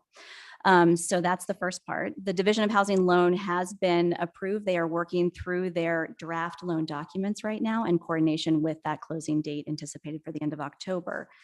TWG also has all of the documents and responses requested by the Colorado Housing and Financial Authority and expect the low income tax credit award in the next couple of weeks. So that's exciting for them as well. In the meantime, the city would be sending back the executed HUD documents for the grant agreement and anticipate about a week's turnaround for the award. So that's pretty exciting. Again, aligning with the acquisition potentially for the project to help fund the gap funding for the development for the project. Also, next steps would include in the next coming weeks after that, drafting an MOU between the city and the development team that would outline next steps of how the grant money would be contributed to the project directly. From there, we anticipate the development team applying and submitting their major site plan review as well for the Planning Commission in the first quarter of 2023. And then, of course, the development team could start construction and rehabilitation after that. I noticed, so remind us, I think it was 76 units originally, and there will be an additional, how many added into the program? Yeah, so the existing hotel has 72 units. Ideally, they'll rehab and convert those to studio and 1 bedrooms and potentially some 2 bedrooms. And then they'll add an additional 3 buildings behind the hotel that would add an additional 49 units to a vibrant 120-unit affordable housing project, the largest of its kind for a 4% LIHTC project in our region. That's exciting. And then I also noticed in the documents that the current restaurant would be rehabilitated, rehabbed, remodeled, whatever, into office space. And they had some thought of a nonprofit being in there. Potentially, yes, that is still their focus for that space. Or a nonprofit they have in mind? I don't believe they've identified a specific agency that would fill that, but I think they're certainly engaging within the community for that purpose. Wonderful. Thank you. Any other questions? I wanted to make a comment on the same project. I don't have questions for you. This project started with an acquisition of the 72 units for 7 million plus 2 million on renovation, which would result in a cost for a converted hotel room of about $130,000, which is pretty affordable. And it was to be managed and financed, which at the time was to be in full by a grant. That was the application. We didn't get the 9 million, but we ended up with 3 million, which is still a good amount of money that could be used for a variety of opportunities, as you mentioned there a second ago. The project was also reassigned to a project developer, taking on the whole project and increasing it to 120 units at an estimated cost of 30 million. So with the additional 49 or 48, because it switches between 71 and 72. So with the additional 49, I'm going to say 48 units, the cost went up 21 million. And if you calculate that increase in cost to the added units, it's about $428,000 per additional unit, which is quite a different number than the initial $130,000 per unit. I wanted to highlight that last item as it may require some better understanding of why. I've been skeptical about this project since the beginning. And instead of giving this 3 million to a project developer, along with some other benefits, we could have found better uses for this money on housing. Nonetheless, the majority of council did support this project. And in the end, we have a housing problem and every unit we can add is welcome. But I did want to voice these concerns for the record in the hope that everyone is aware and that the majority of, and if the majority of council remains supportive of this project, despite my concerns and not have, and if you don't have any questions or concerns, I will obviously follow the choice made by the majority of council for the appropriation and use of that $3 million grant. If I may, I'd like to make a comment on that. I believe that the city originally contributed $100,000 into this project to get it going, which we will be reimbursed for. That is correct. That is the one other item. Once the acquisition does occur, part of that agreement in the resolution previously was that the city would be reimbursed the additional 50,000. So part of that funding that we did put out for the due diligence will be reimbursed by the developer when the acquisition closes. So I want to make it clear to anyone listening that the $30 million for the project is not coming from our city taxpayers of city sales tax dollars. It's all coming from federal and state funding for developers. This is a private project. They are taking the risk, and that's huge, the risk of developing this project and having it play out. We are not taking the risk. We are supporting them in making that happen. And this is to the benefit of our community. And it's, if they are experienced developers in this field, and if this works financially for them, it works great for our community. I'm happy to support this. Any other counselors? I just want to say, I think it was maybe was it just last autumn that we first looked at this opportunity? And again, I also want to say the ability to move quickly on the part of the city. We hired a consultant to help us. They helped finding the private sector. This is a great example of a public-private partnership, less than $100,000 investment on our time and staff time. And we're working with a partner who does take the risk and produces this. I'm very pleased with it. I have fully support this endeavor, and I can't wait to see people living in that wonderful facility. So with that, I'd make, unless there's, do you have another comment, Jessica? or Melissa? I'd make a motion that we approve 8.4, which is discussion and possible action concerning a resolution authorizing an appropriation for the community project funding congressionally directed spending grant that will close August 30th, 2030. I'll second. Is there any other discussion? On that note, we'll have the vote. Jem Youssef. Yes. Counselor Baxter. Yes. Counselor Bosman's. Yes. Counselor Beal Yes. and Mayor Noseworthy. Absolutely, yes. Thank you. Wonderful. All right. We are now moving to the start of our public hearings, of which we have 4 today. The first one will be a public hearing on the City of Durango's 2023 proposed budget. This is our first public hearing on that. City Manager, do you want to make any statements before we turn it over to Devin? No, Mayor and Council, just thank you yesterday for the full day of your time on the budget retreat and going over the budget. And obviously, as we are continuing to look at input for our annual budget, this is also an opportunity again, on top of going into the farmers market a few months ago, then this past weekend, and now again to continue to get citizen input within the budget process and engage the citizenry. Thank you. And while Devin's pulling that up, I'd like to say, and exactly when was this available? A week and a half ago or 2 weeks ago, the budget? October 4th. October 4th. So I want the community to realize that's a great progress in the availability of this budget. And we also have copies both at City Hall and I believe at the library, hard copies, should anyone want to look at that. And finally, you can always go to OpenGov and see this budget as well online. Devin, please provide us with your presentation. The way this will go is we'll have Devin's presentation. We will open the public hearing, we will close the public hearing, and then council might have any other questions. Thank you. Excellent. Good evening, Mayor and Council. Devin Schmidt, Budget and Strategic Plan Officer for the City of Durango. This is the public hearing on the city manager's proposed 2023 budget. State law also requires that we include the highway user tax funds as part of this discussion. So without further ado, I will bring you through the presentation. So strategic plan alignment, this falls in line with financial excellence and high performing government as part of the city council strategic plan. For the budget process, so we really kind of kick off budget in February with the strategic plan refresh or the actual strategic plan. From there, CIP projects are identified by staff and those go to the advisory boards for consideration and recommendation. And then from there, the budget team works with departments to develop their operating and their capital projects budgets for city manager review.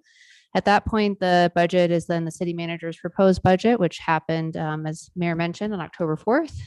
Council met on October 17th.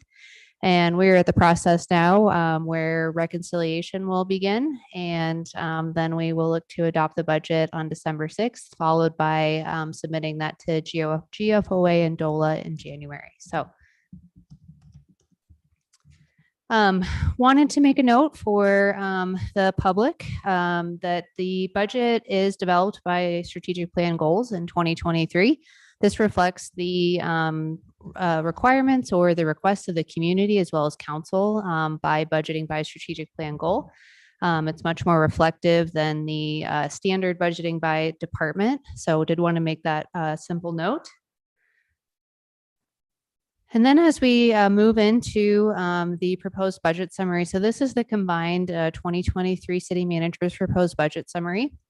As you can see there, the general fund does reflect a change in fund balance, which is reflective of one-time expenditures. Grants funds in its nature reflects a revenue with offset to expenditures, so no delta there.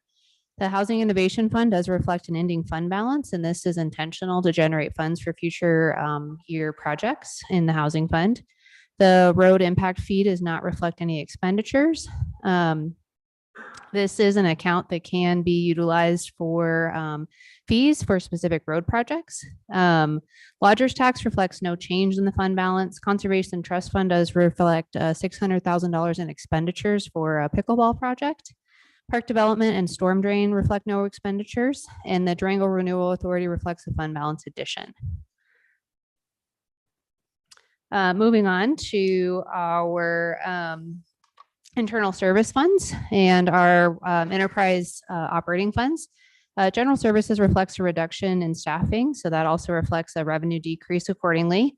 SURF does have an increase related, and that is due to the shop rate adjustments. This was the first time in 10 years that those have been adjusted.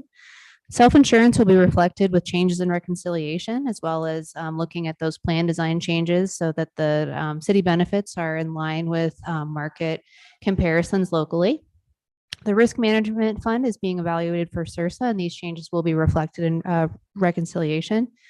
Technology replacement reflects a positive addition to the fund balance, and that's for the purpose of future year PC replacements to keep that fund sustainable. There are no revenues or expense in the building maintenance fund, so no considerations there. Water fund reflects a change in fund balance, and that's related to CIP, and so does the sewer fund. Trash and recycle fund reflects an increase in that fund balance, and transportation fund reflects a change in fund balance, and that's related to the changes in structures around federal funding and those revenues.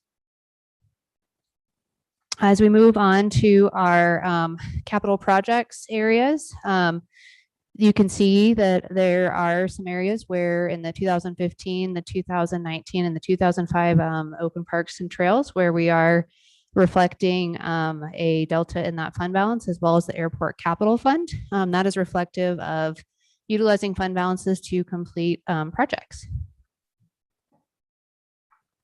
The city of Durango does have considerations for staffing. And so in the 2023 proposed budget, the staffing total does reflect 407 full-time FTEs. With the general fund reflective of 285.8 full-time FTEs, and the remainder are across the enterprise funds or the internal service funds.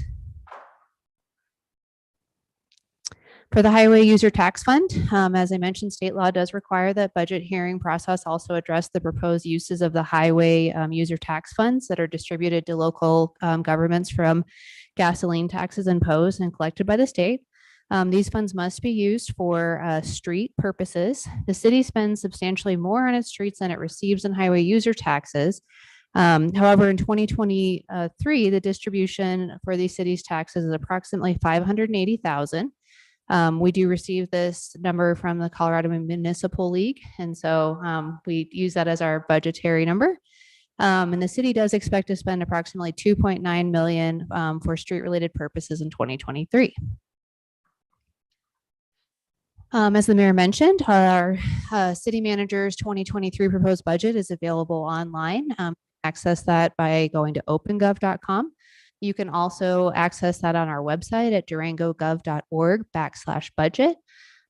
This is a very interactive tool, so you're able to see changes, you're able to drill down and look at a lot of different information, and any reconciliation changes will also be posted here as well. So just wanted to summarize next steps for the public and the folks that are listening. Next steps of the process is for staff to answer council questions until reconciliation, which will be November 15th. We did add a discussion for reconciliation on November 1st to identify some discussion that came out of the retreat. We will have the first reading on November 1st, and then second reading and the budget adoption December 6th. So those will be 2 ordinances. And at this time, it's the recommendation that the city council by motion conduct a public hearing and consider testimony given regarding the proposed 2023 city manager's budget. Thank you. And with that, I will open the public hearing. Is there anyone in the audience who wishes to make a comment or anything related to the 2023 budget? I don't see anyone signed up. Is that correct? Is there anyone virtually who wishes to make a statement or comment on the 2023 budget? I'll look to the host to identify anyone who may have raised their hand. Yes, Mayor, we have one hand up currently. That would be John Simpson. I'm going to allow him to talk now. Thank you. Welcome, Mr. Simpson. Mayor Noseworthy, John Simpson, 1831 Crestview Drive. My first issue is the long-term debt payment in the budget for Wilson Gulch Drive. Back in August 2014, City Council and city staff quickly approved a long-term debt for Wilson Gulch Road. As you're aware, the citizens wrote the charter to prohibit any indebtedness without a vote of the people.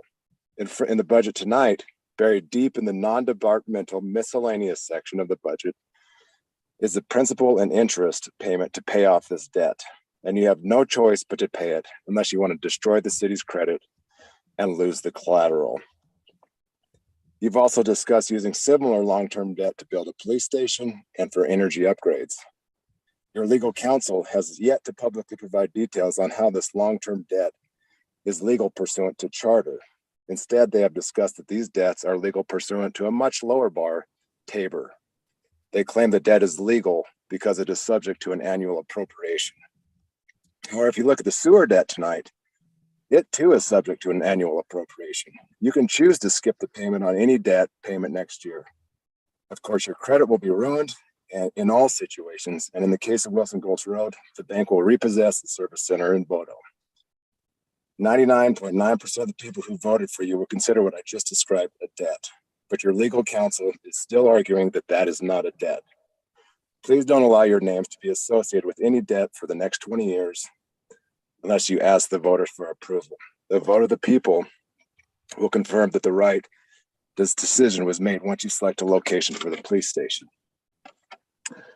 Next, the purpose of the budget is to provide the city manager with the legal level of spending authority, and also to assure the citizens that the direction we gave to the city regarding dedicated taxes and revenue is being followed. The citizens have given you direction. They want you to spend the lodger's tax in 4 different categories.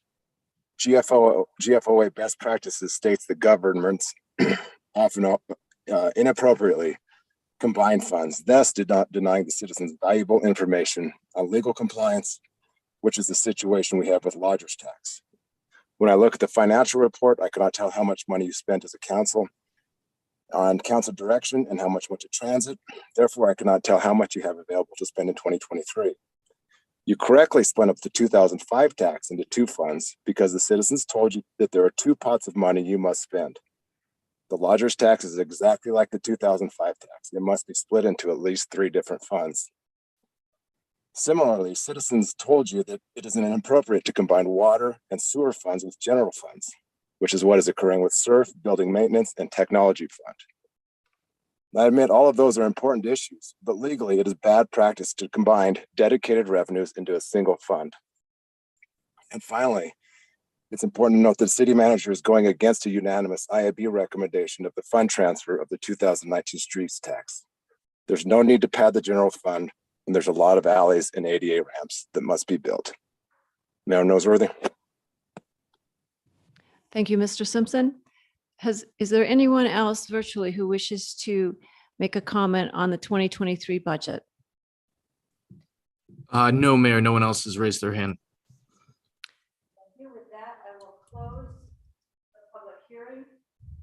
With that, I will close the public hearing. I will open it for council questions. I want to emphasize questions. We've come off of a full day yesterday of that. So if there are other questions, I would like to start with that. Thank you. Thank you for that presentation. I appreciate it. I've seen it all before and you're getting really fluent in this. Could you go back to the page just before the personnel Yes. and share the screen if you will? Obviously.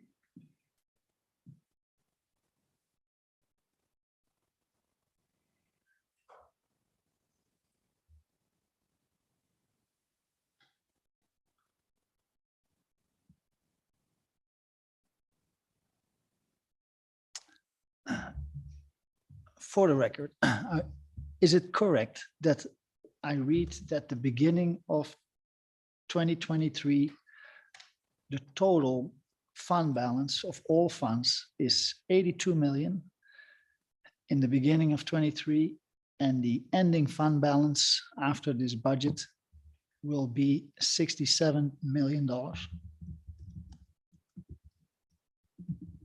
The bottom line of your. Sorry about that. The mouse pad's covering it.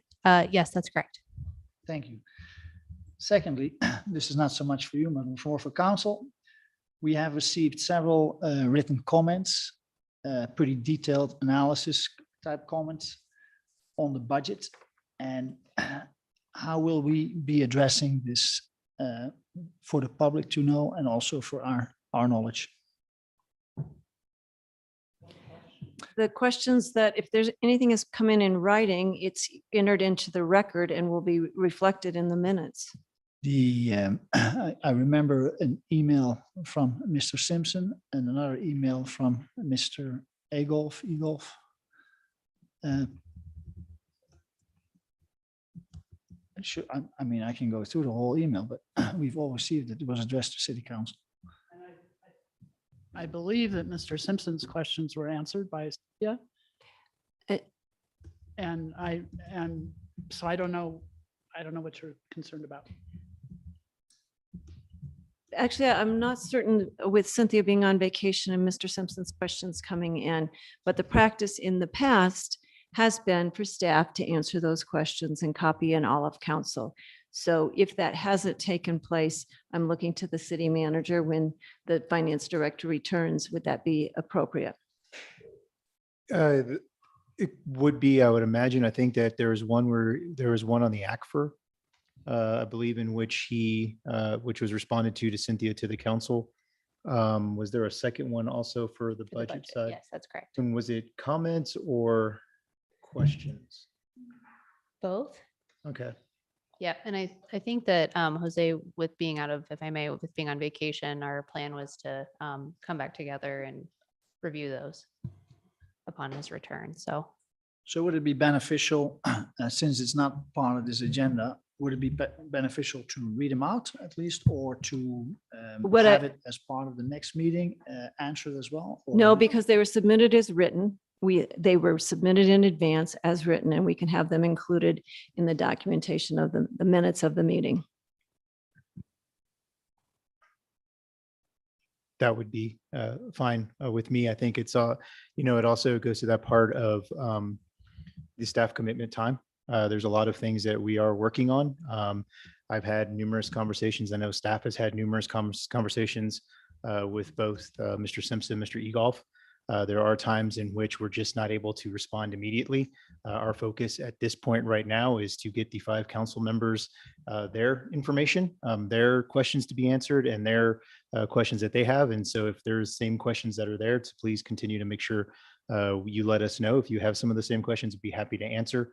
But we are right now focusing on making sure that we're getting the budget questions answered for the council to be in the best position to approve a budget or provide input on that budget as we go through this process.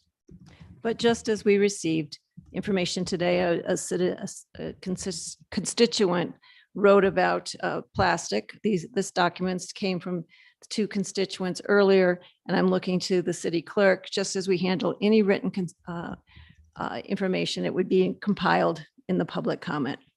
The minutes will reflect all the public comment that was submitted by the public comment email, but if they were directed directly to council, those would need to be forwarded to our office to be included, I'll make certain that is done. Thank you. as well as the comments from Mr. Simpson and anyone else that need to be included. I'll make certain that's included in the public record. Thank you.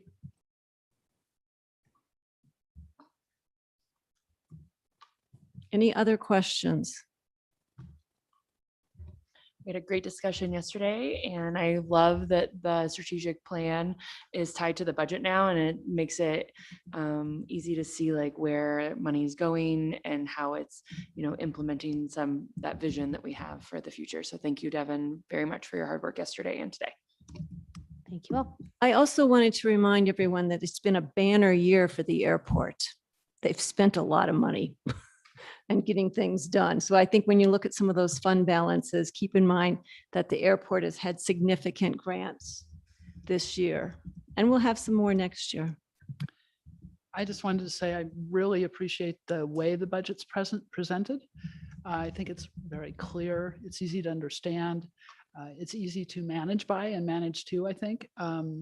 So what I'm really looking forward to is when we start doing budget to actuals so that we can see how we're doing and then be able to be flexible if we need to make changes. So I really appreciate the system. I enjoy using OpenGov.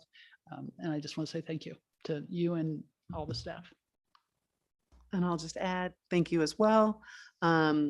I really appreciated in this process the way the executive team worked together and staff worked together to bring recommendations to, to put the proposed budget together and bring recommendations forward. I had a lot of appreciation for the effort that went into it, the thought behind the projects. And prioritization of those projects. And I wanted to thank all of staff for your real hard work. This is really a very helpful guiding document for all of us. And I think it allowed council to have some very good discussions around it as well. And some discussions on some potential gaps in funding that we may have future conversations about. So I really appreciated the process. Thank you. And I'm going to jump in as well and say that we learned yesterday that the city is the beta tester for budgeting by priority and outcome budgeting. So once again, we're pushing the envelope and learning along the way. Thank you.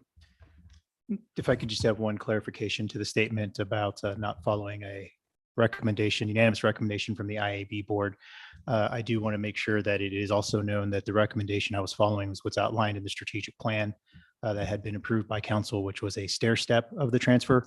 At times, there will be boards and commissions and staff recommendations that don't completely align. And I want to make sure that those that are maybe on the IAB board that are hearing that understand the reasoning of where it goes through, and where I look at from my side is to follow the direction of the city council. That is what I follow until it changes. Thank you. Thank you. There's no action tonight. You're going to do a lot of work on reconciliation, come back, answer other questions. The first meeting in November that came out of our meeting yesterday. And I look forward to seeing it. And again, you can look at the budget through opengov.org, I guess. Yep, absolutely. Or Durango Gov, gov.org /budget. Might be /. Either way, one of those slashes budget, and you can find it there as well. So thank you. Let's move to item, let me get my glasses. Item 11.2.2, a public hearing concerning Mercury Village. I believe, Scott, you're going to be presenting. I'm looking for Savannah. And Jose, did you need to do any opening of this? I do not believe, I think it has been continued though. Oh, it has. Okay. Thank you, Mayor. Yeah, Oh, I do see it here. My apologies. it has been continued to clear up a few outstanding items. So if you could just make a motion to continue to a future date, we can move to the next item. Perfect. Do we have a motion? Yep, I'll make a motion to continue this public hearing to a future date, which will be noticed in accordance with the Land Use and Development Code. I'll second. Is there any discussion? All right, we'll have the vote. Mayor Pro Tem Youssef. Yes. Councilor Baxter. Yes. Councilor Bosman. Yes. Councilor Beal. Yes. And Mayor Nosworthy. Yes. Item 11.2.3, a public hearing concerning the BLD Apartments preliminary plan development. Yes, I believe Mark Williams is here virtually for this item, and so we will let him jump on and take this item. Hello. Yeah, I'm also a little under the weather, so that's why I am doing this remotely. So I'm trying to share my screen. Do you see a PowerPoint presentation? Hopefully. Hello?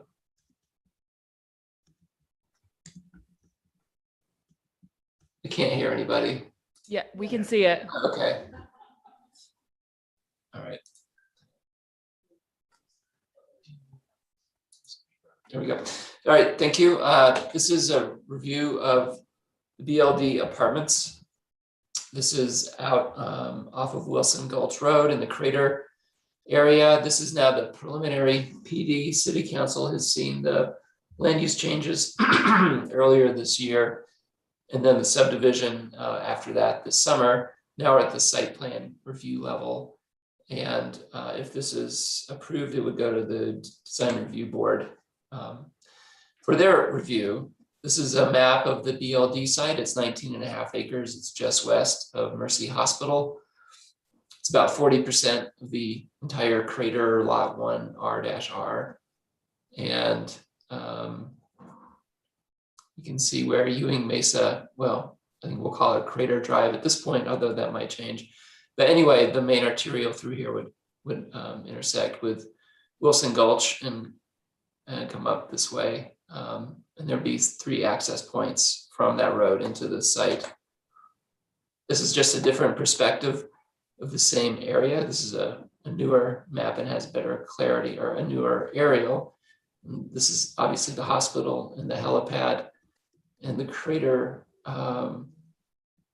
properties here, and the apartment property is runs most of this area right here. This is a site plan. This is tilted 90 degrees counterclockwise, so north is to the left on this page. So you can see that there are 3 access points, like I said, on the north, in the center, and then on the south end. There are a total of 12 buildings on the site. Each one has 41 units. The builders, BLD, which is Greg Bauman and Alexander Levin, plan to do a phase 1, which is the 7 buildings on the south side, and would begin that next year. Phase 2 is the northern 5 buildings, and they would begin, if those units are absorbed, as soon as possible after that, and would plan to complete the construction by 2027 or 28. So I just want to point out some of the features on site. There's a walking trail that loops around the site and ties in to the sidewalk along Crater Drive.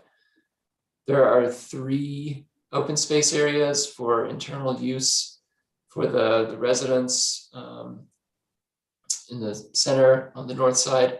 On the south side, this is actually a detention area that DHM will landscape.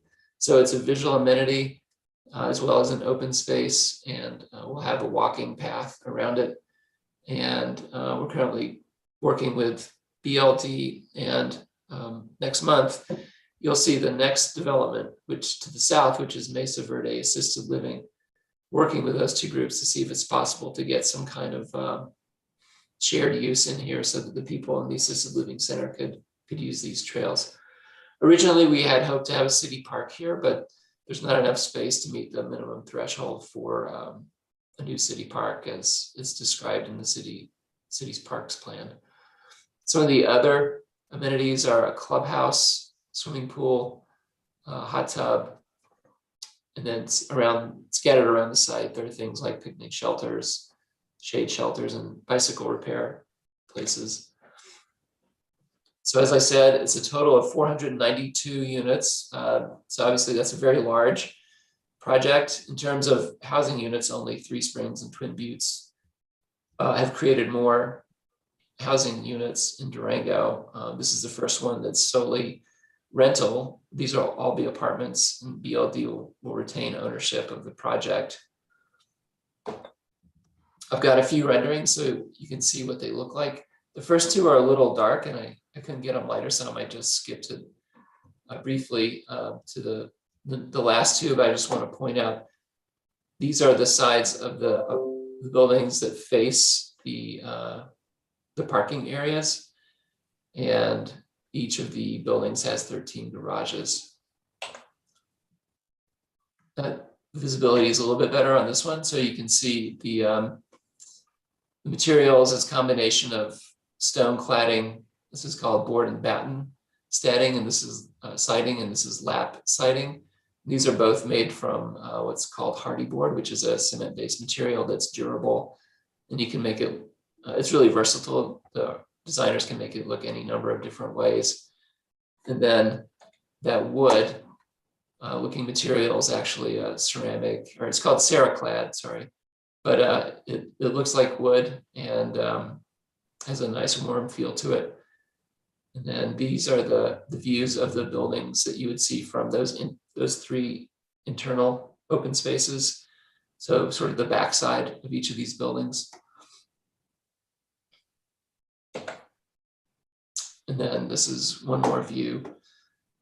We took the project to design review board for what's called early design guidance. And they had the board had a few comments. One of the comments was to try to address the size of the mass for this portion of each of the buildings, and also to create some difference in the appearance of each of the buildings. And so at a minimum, phase 1 and phase 2 will look different, and BLD is looking into how to add some individual appeal to each of the individual buildings. This is the clubhouse that I pointed out earlier. Some of the key factors in here, this is not an annexation. And as you know, we do not have rental fair share yet. We're working on it, but we don't have it yet. So we are working on an affordable housing plan. It's a voluntary contribution from BLD that we're still currently working on. And right now, what we have is 25 units, which is 5% of the project. The city would like to see a 30-year affordability period. From recent past experience, we know that 10-year affordability period is a non-starter. 15 years is probably not going to work either. So we're starting with 30, and that's what our goal is. And we'll continue to work, the city and BLD, and have an agreement that is ready to be signed by the time that the final plan is ready to be approved. So this is the second step in the PD process that we're in right now, the preliminary plan. The final plan is the final step.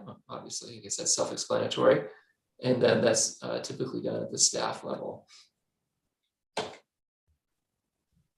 One of the issues that came up or that has come up in the past and also at Planning Commission is, let me go back up to the site plan. Actually, this is better. This is the helipad for the hospital. And if you go back down to the site plan, the helipad is roughly off over here, a little bit off the screen. And there were some concerns about how the residents would be affected by noise. Building codes require buildings to have sound transmission insulation factors. And so that will apply to all of these, but we did agree to require a condition that the units in the building, this building, which is closest to the helipad, would increase that sound transmission rating to have a little extra sound insulation. The area around that helipad is sort of a funnel or an inverted cone. And so these helicopters will come in typically from the south or the north. And then as they lower down and start to land, that's when the full impact of the noise would be heard, because if you're above, you're not going to hear it as much. So we feel that's adequate to address those concerns. One of the other issues is access. We would like to see some kind of vehicle connectivity between the Crater lot and Mercy Hospital.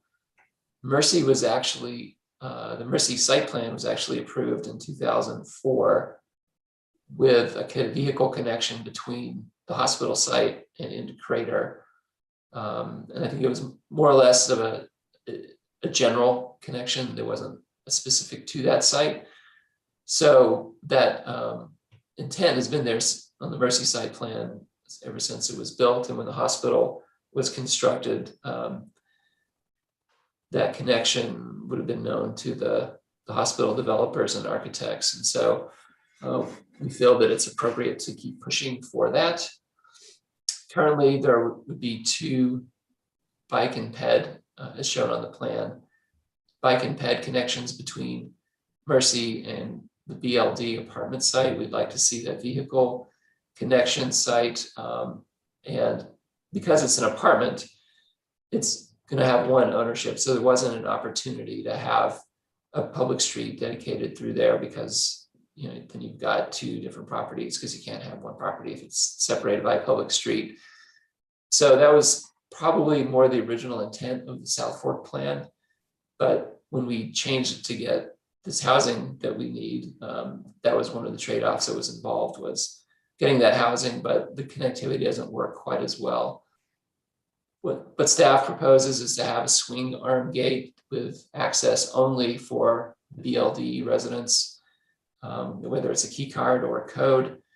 Then they could still have access to the east. So if they want to drive into Three Springs, if it's raining or snowing, or if they just want to drive into Three Springs and then continue going east, it also provides an alternate route for emergency vehicle services to get into BLD without having to go down all the way to Wilson Gulch Drive and then over and then up Crater Drive.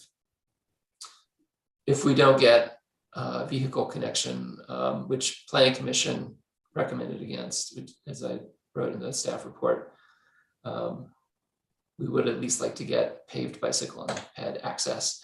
So here's that connection that I wrote about or mentioned. Here's the helipad right here. And then the parking areas for some of the BLD apartments is right over here.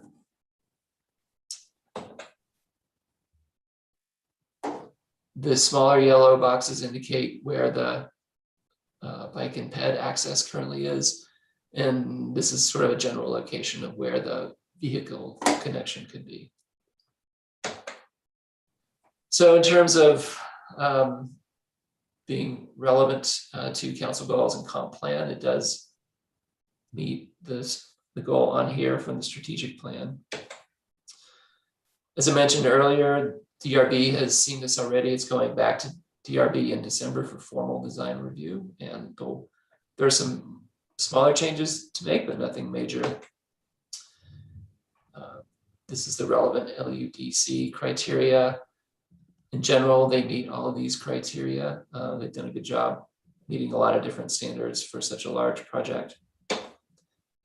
We did have one public comment from Thomas Stoltz, who lives at 543 High Llama Lane, which is west of this site. He has concerns about the project density and the consequences of the density, especially traffic.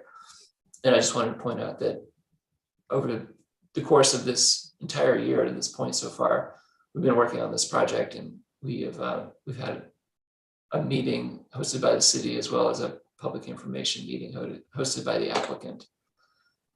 And then these are two of the conditions of approval that I wanted to point out related to the housing affordability plan and vehicle access. And then I won't read the recommended action. It's really long, but it's taken straight out of the agenda documentation. So that concludes my presentation. Thank you. Mark, thank you. If you'll keep that up for us, that will be helpful. I will open the public hearing. Is there anyone in the audience who's here to speak on this item? Just in the audience. I'll go to virtual in a moment. No one in the audience is here to speak. Thank you. Is there anyone virtually who has raised their hand and wishes to speak regarding this item? Yes, Mayor, we have Greg Bauman. Please go ahead.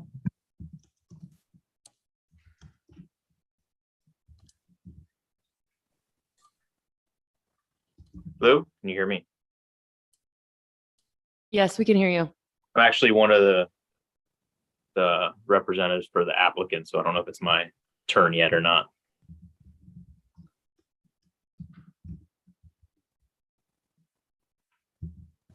I'm sorry, I missed that. I'm from the ownership group, so I'm not sure if it's my turn yet to speak. You're welcome to speak. Okay. Is it our presentation now? It's a 3-minute public comment. I'm not part of the public comment. Okay. Excuse me, has anyone else from the public, other than the applicant, raised their hand to speak? It doesn't appear so. There was one hand up that has now gone down, so. Okay. I would welcome a 3-minute conversation from the applicant.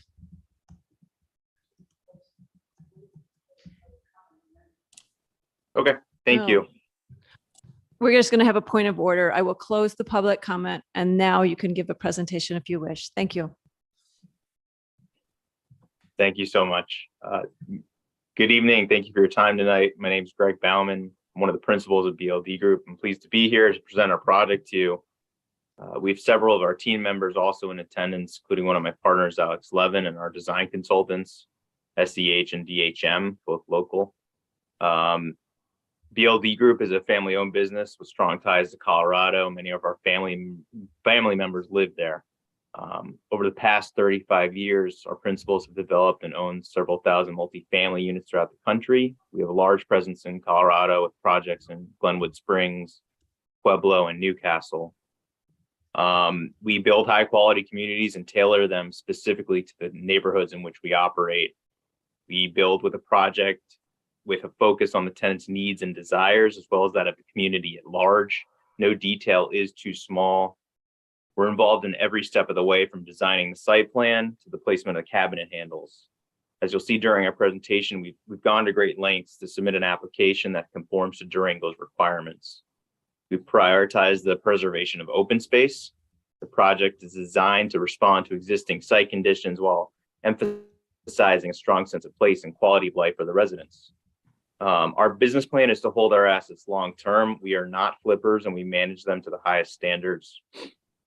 An additional issue mentioned is that we are keenly aware of affordability and the overall dire need for housing in the region. We're strong believers that the more units that are built, the better the prospects for renters in general.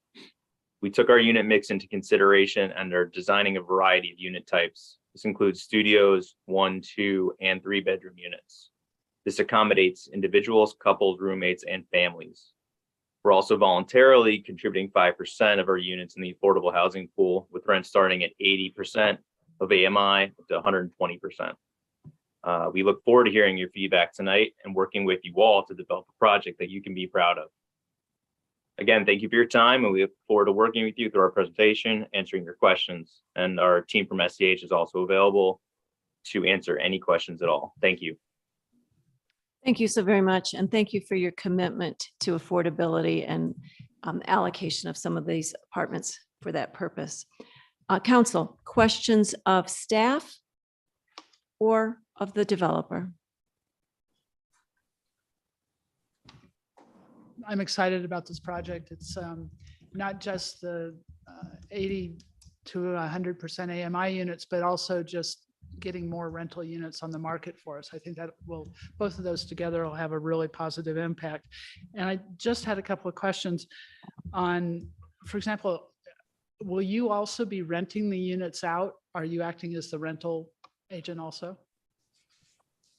So we don't manage in-house. We usually hire a third-party manager, a professional property management company. Generally, we work with the largest ones. Right now, Lincoln Property Company is one of our preferred management companies. They are the second largest in the country. Excellent. So they'll be taking care of the yard maintenance and the building maintenance and all of that and making sure things stay up to standard. Absolutely. And then who would be, and this may be a city staff question, I'm not certain, but who would be administering the rental units that are in the AMI program? I think we've gotten to that level of detail. The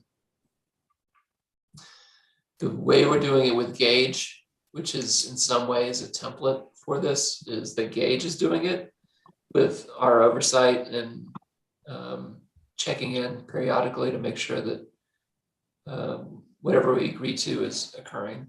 So I think that's the best answer I can give you right now. And I can add, it's certainly something that our management companies handle all the time. Okay, great, thank you.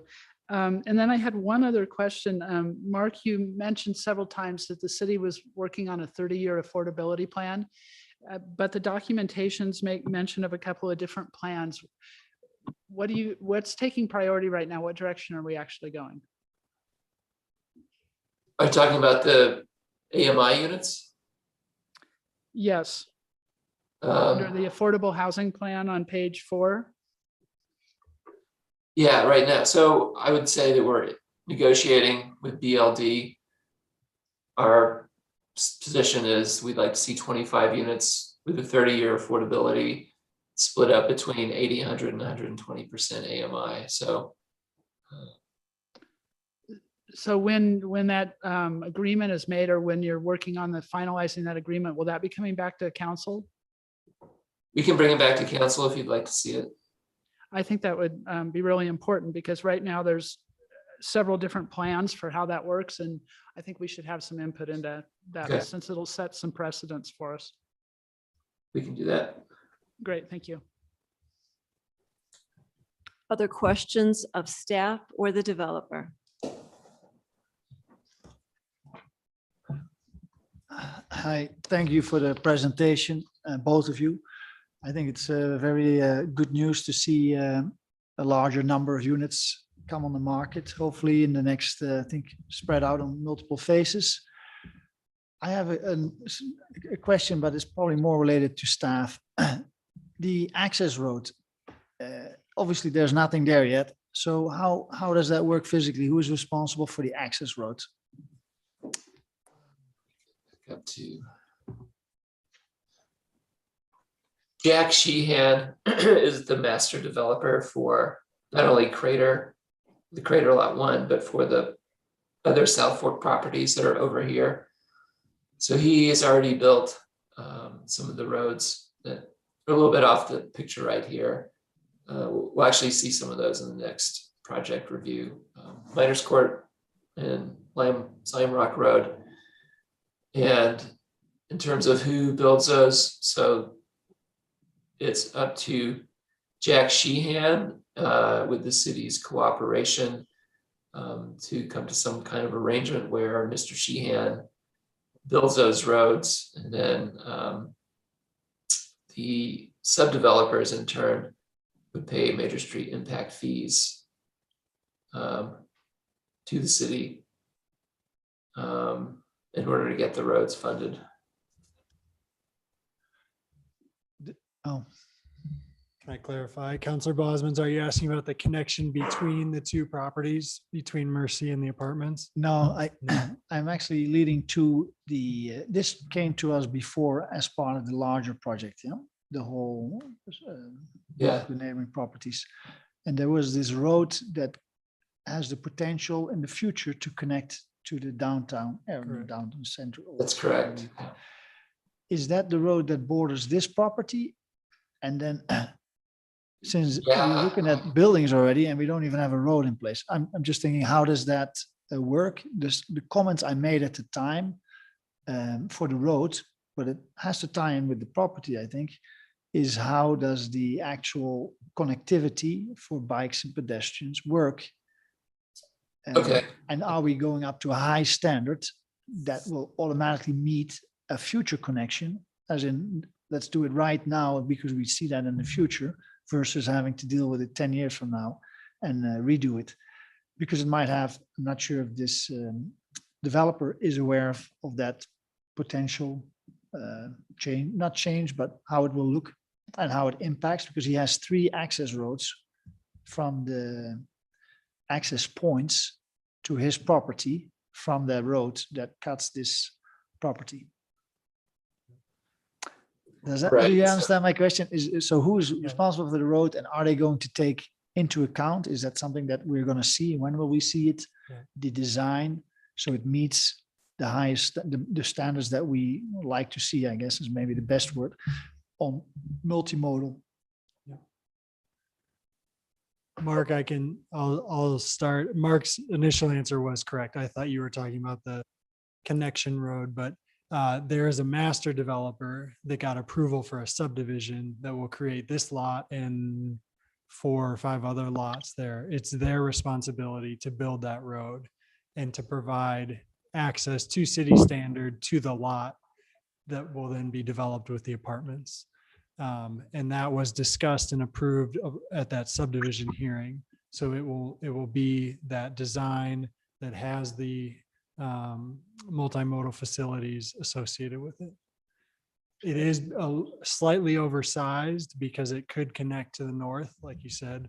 And we're in conversations with that entity about city contribution to that oversizing of the facility because it's more of a regional facility. I appreciate that. I think it's very beneficial to do it upfront and not afterwards, and that this developer obviously is aware of.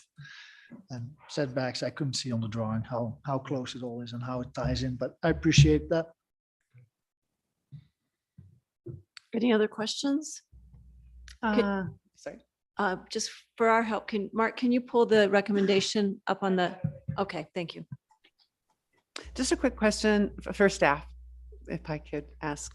I was curious regarding the 25 affordable units. I had sent this, and probably not in time to get staff input on it, but I'm curious what fees we're able to, what fees, in part of the agreement, they're asking for a reduction of city council or city of Durango fees to make these units affordable. I want to know what those fees are and approximately how much they are, if I could get that. So we've got our standard development fees, our school fees are $295 for multifamily units. Park fees are $300. Multiply these by 25. We have a major street impact fee as well, which is $1,295 per multifamily unit.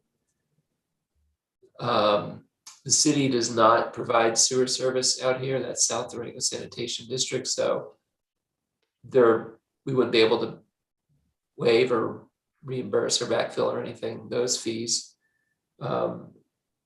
If we have funding in our Housing Innovation Fund, it's possible we could also do water investment fees.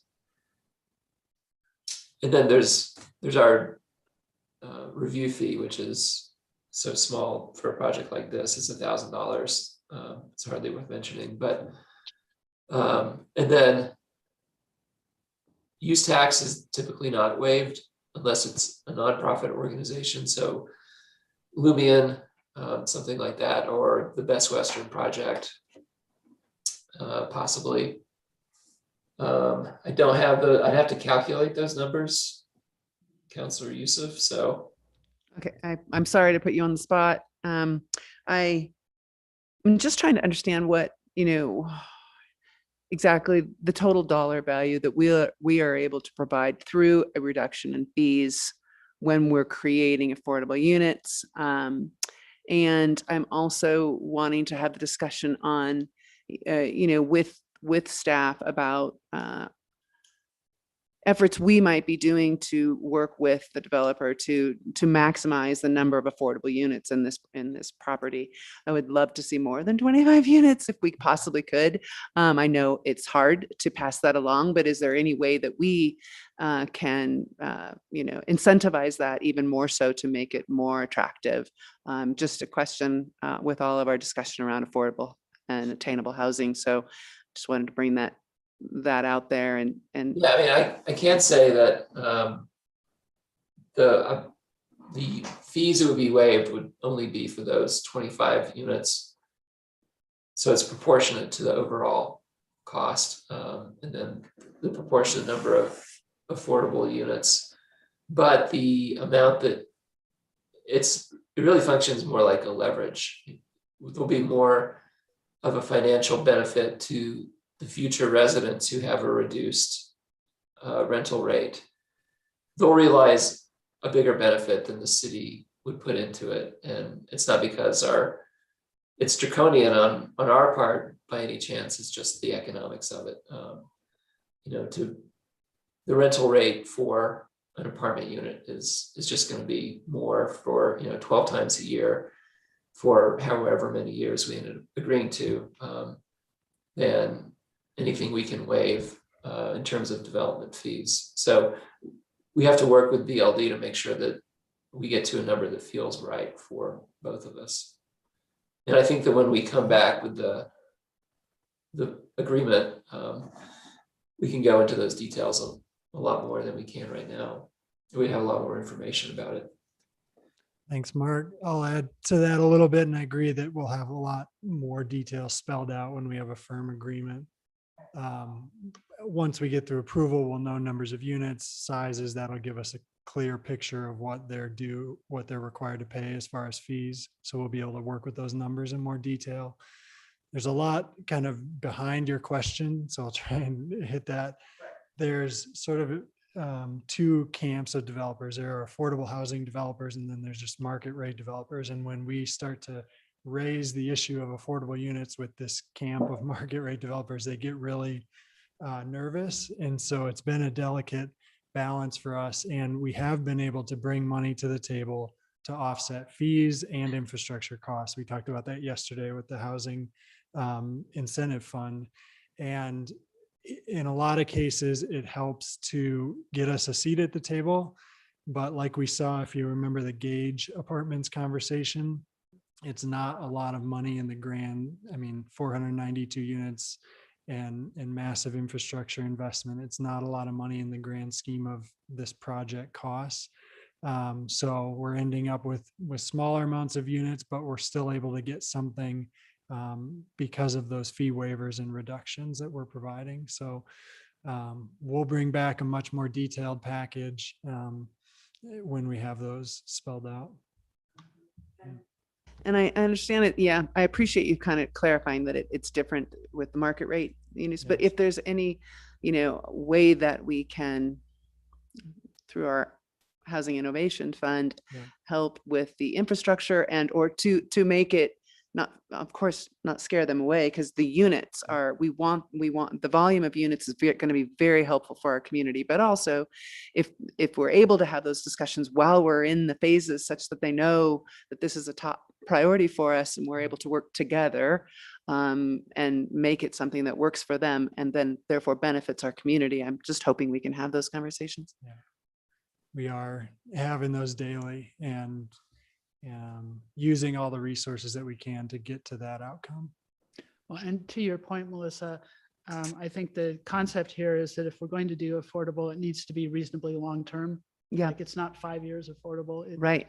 Yeah. So that's the other, and I talked to Scott briefly about that today too. So I think that to further our goals, we have to have more commitment than like a 5-year.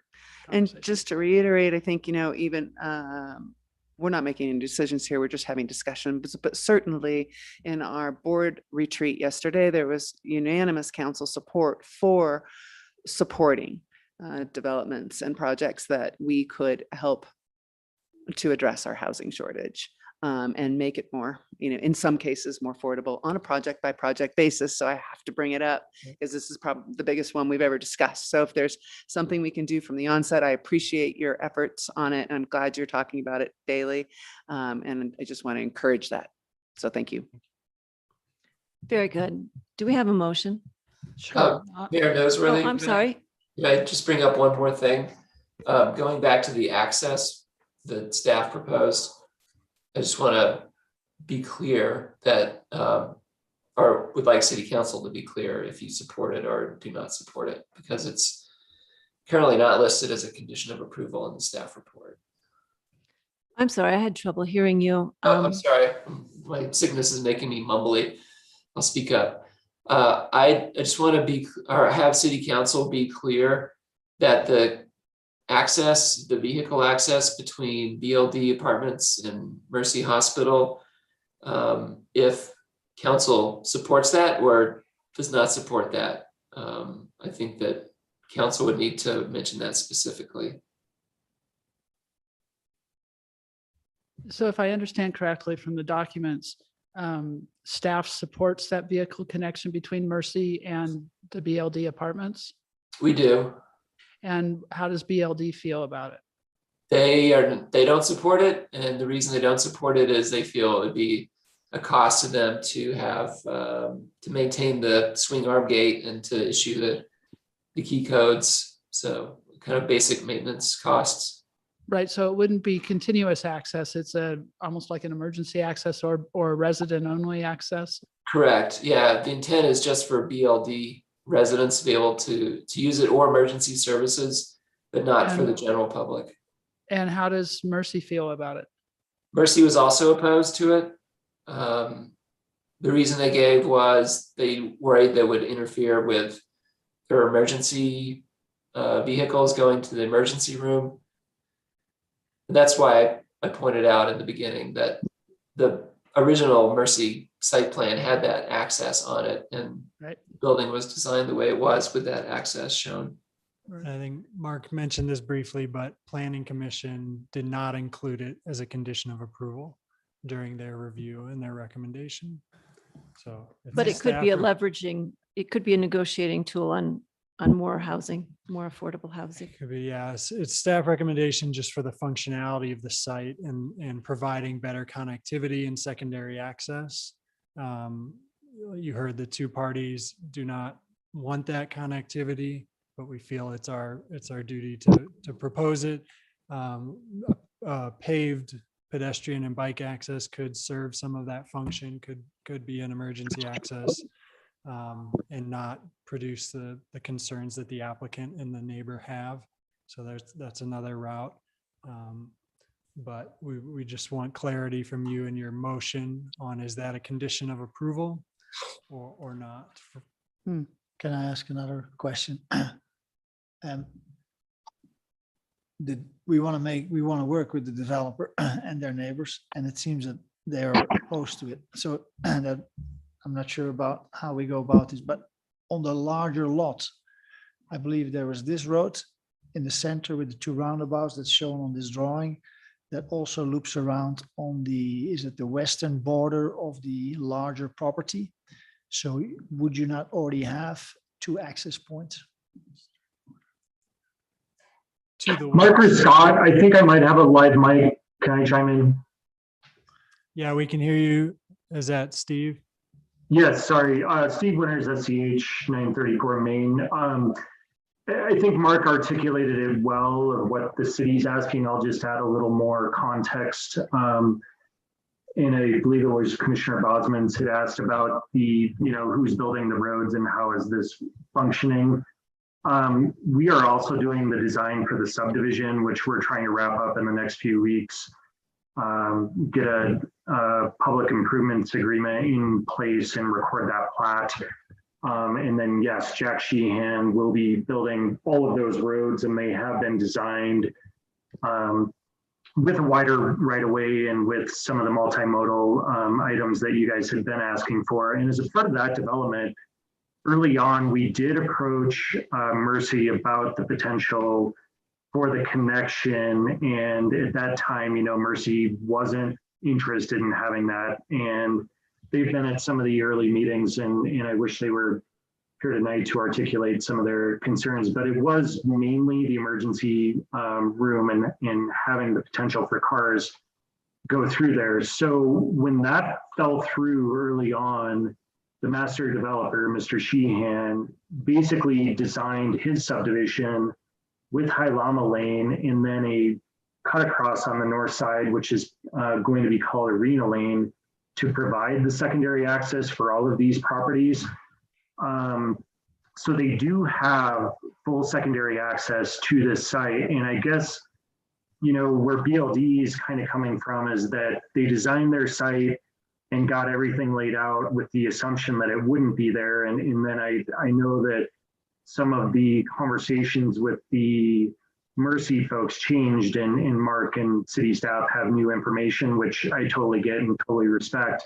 But that's really where they're coming from, is they might have changed the site design for BLD, and they might have changed some of the master development designs. And I guess everybody just kind of felt like we're so far down the road that adding that emergency access now doesn't really get a lot between two private properties that don't necessarily need it.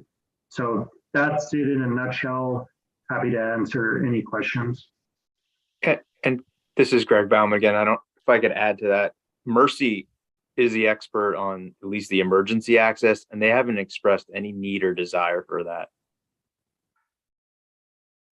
Scott, you said there were two accesses. I'm only visually seeing one in this display here.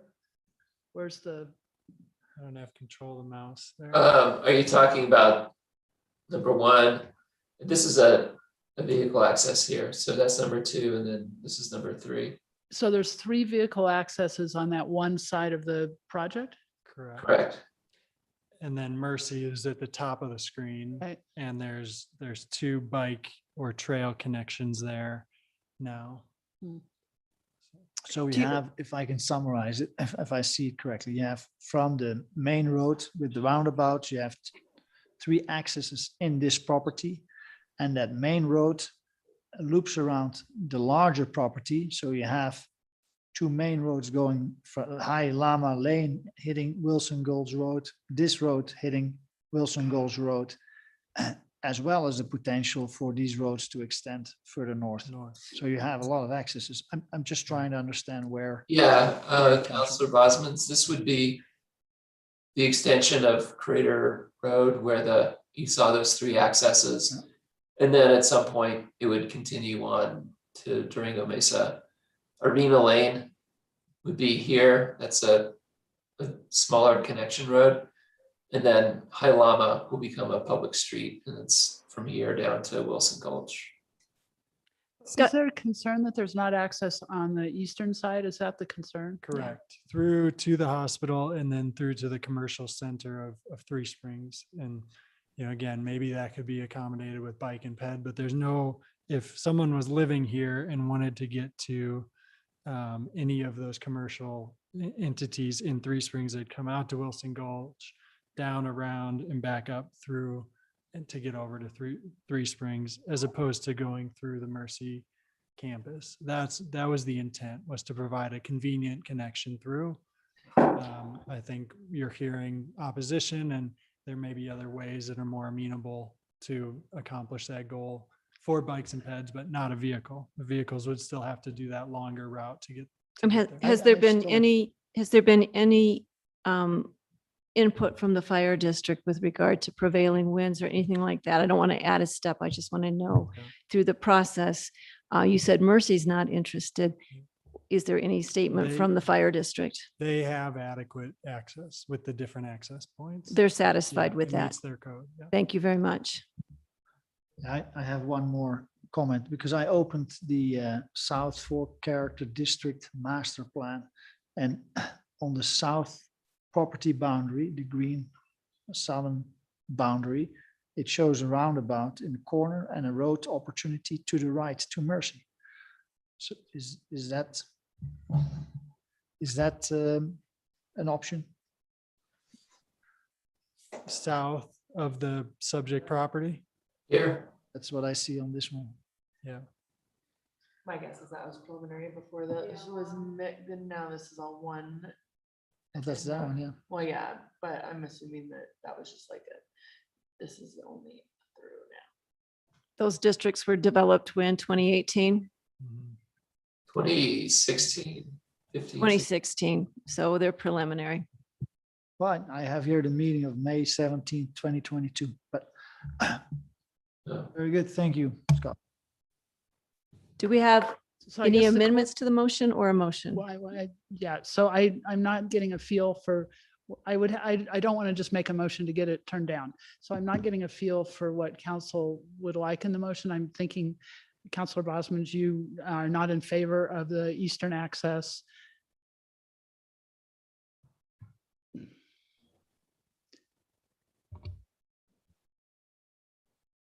You want me to go ahead and just Yeah, make a go ahead. motion? I'm trying to Okay. think. I'll give a little bit of support just to say that the fire district is satisfied with it is important to me. And I also think that this is an opportunity to have a discussion with the developers about what is forfeited and what value, is being saved there. So I think there's an opportunity for discussion around affordable housing and possibly increasing the units. And I don't want to negotiate from the dais. And I'd push for pedestrian and bike access, obviously that back route, but. As would I. If you're comfortable and if there's kind of mixed feelings, you could not make it a condition of approval, but give us some guidance on the final plan and your priority of having that eastern connection. That could be a way to do it that still gives us some leeway and doesn't back the development team into a corner or anything. Does that help? If you make the motion without it being Sure. a condition of approval with some guidance to staff? Sure. So I'll go ahead and make a motion that we approve the BLD Apartments preliminary plan with findings and conditions contained in the staff report adopted by the Planning Commission, and as discussed in this agenda documentation, direct the applicant to submit the final plan for review and finalize the agreement for affordable housing with BLD, and based upon discussion with City Council to further explore the eastern access to the property and bring it back for final recommendation. Come to an agreement, figure it out, make it work. I'll second. Is there any discussion?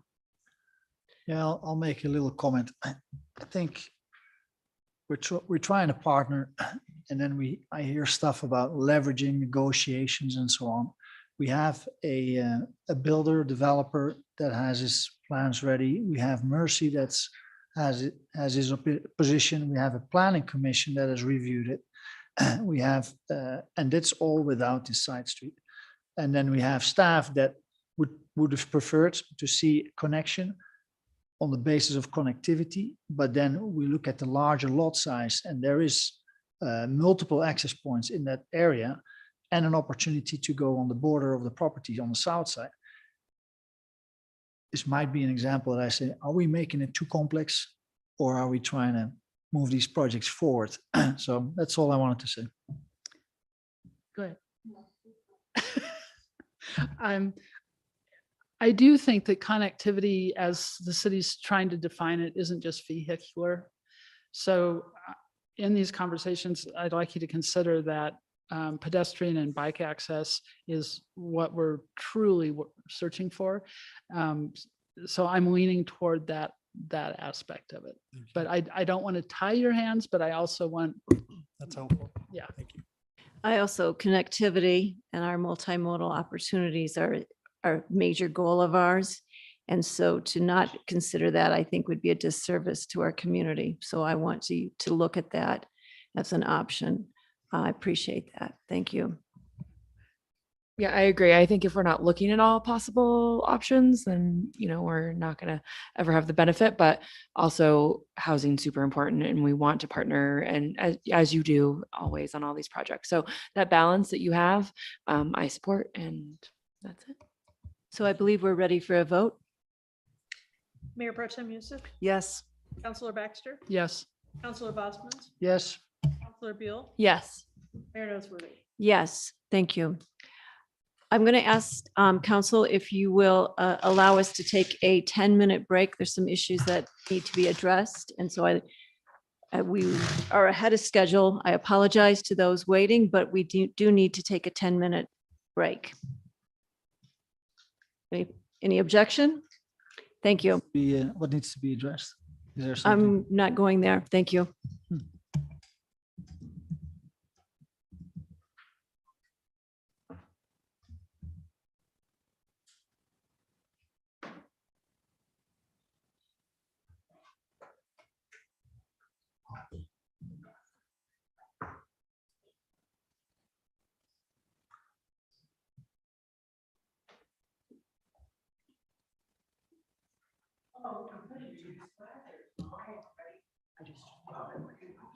We will return at 8:40.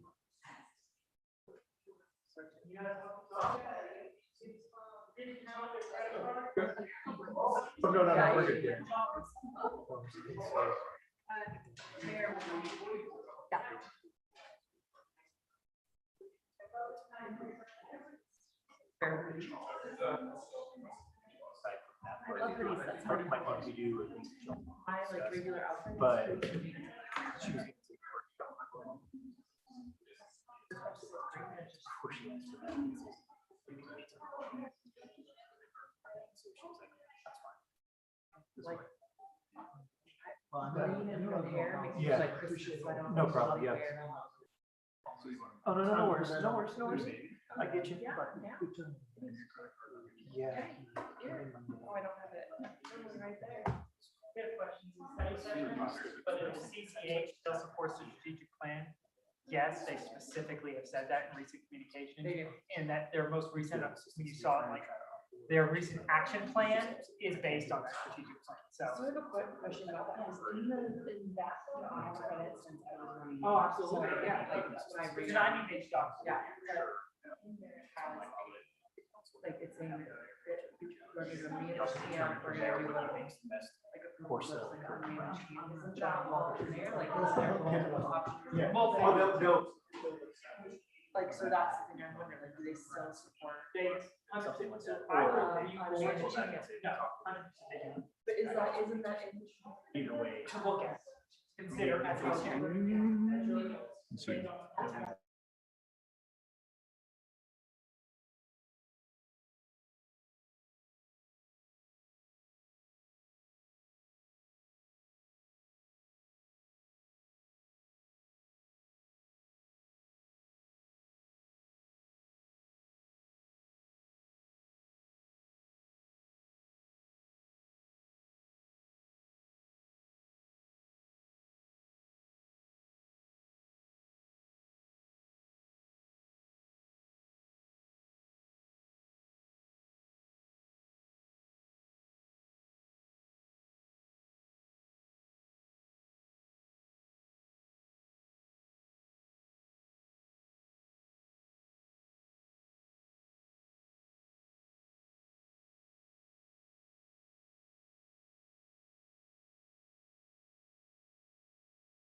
Fine. All right.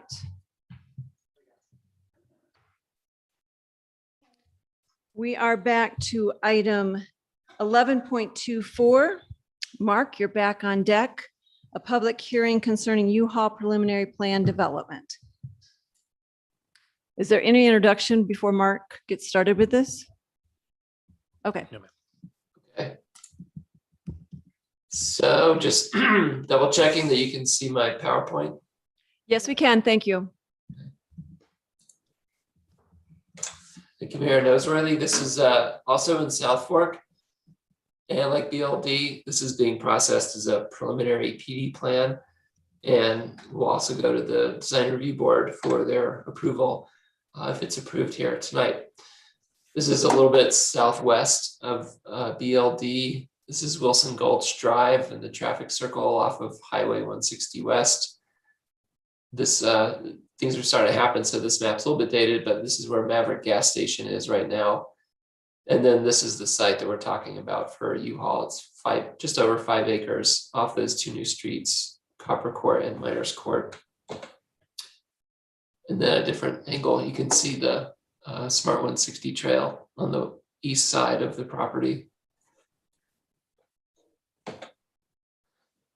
U-Haul is proposing to build 2 buildings on this site, 31,000 square feet, and the other one's at 16,500 square feet.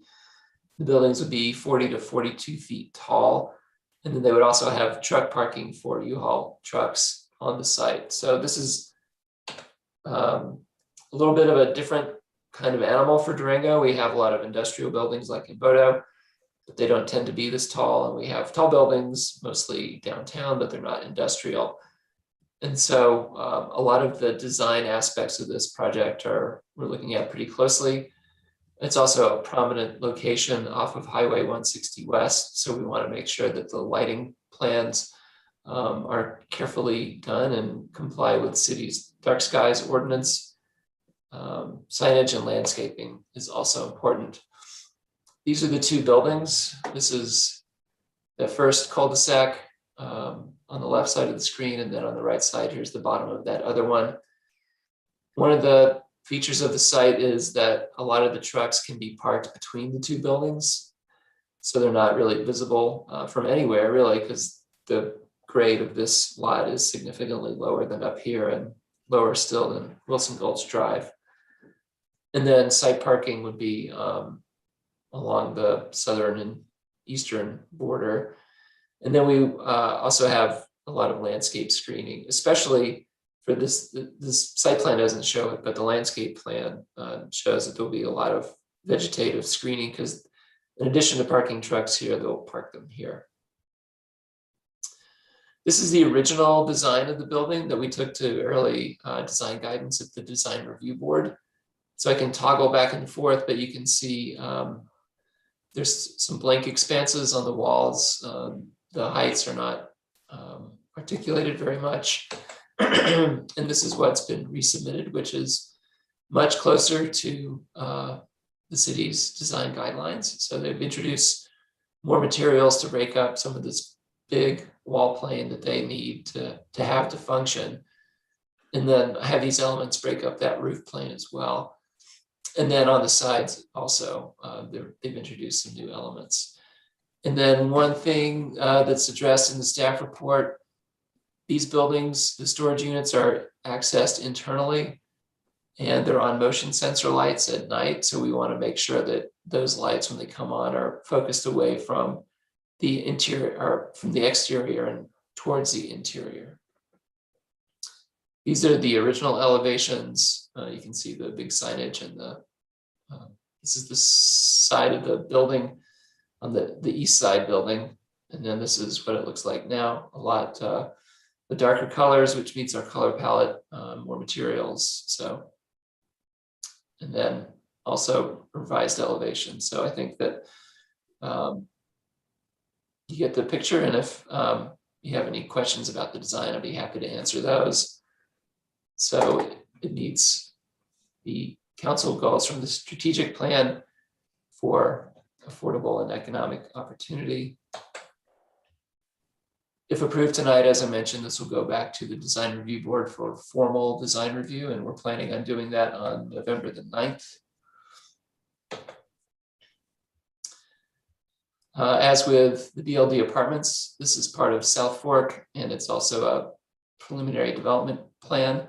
So it has to comply with this section of the code, and the applicant has made some revisions and resubmittals, and it meets most of our standards at this point. We did not get any comments from the public regarding this project. And this is the recommended action that's taken from the agenda doc, so I won't read it, but it's there for your reference. Thank you. On that, I will open the public hearing. Is there anyone in the audience at City Hall that wishes to speak to this project? Is there anyone virtually who has raised their hand to speak to this project? No, Mayor, there is not. Thank you. We'll close this portion of the public hearing. Is the developer here who wishes to make a comment?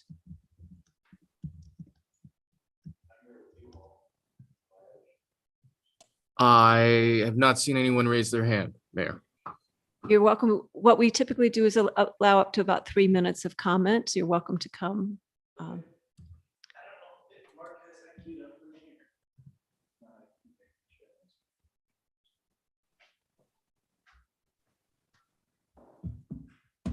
Mark, the applicant, was wondering if you had his presentation queued up for him.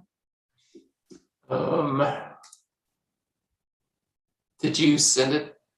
I It's emailed it still to you planning? earlier today, but Oh, right, okay. Yeah, hold on 1 second. Give me 1 second, I'll open it.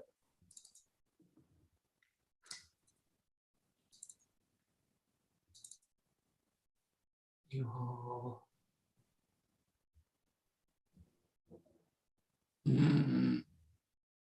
if not, I'm on the Zoom meeting, so I could probably just raise my hand and show my screen. Josh Strickson. The host, Here we go. do we need to do that through you here? Faye? I've got it. We have- Oh, you got it? Okay, Mark, thank you. Let me share it.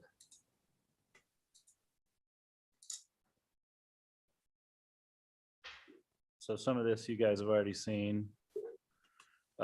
This is a revised rendering here that we added the landscape islands and the landscape screening in the front of the building. Do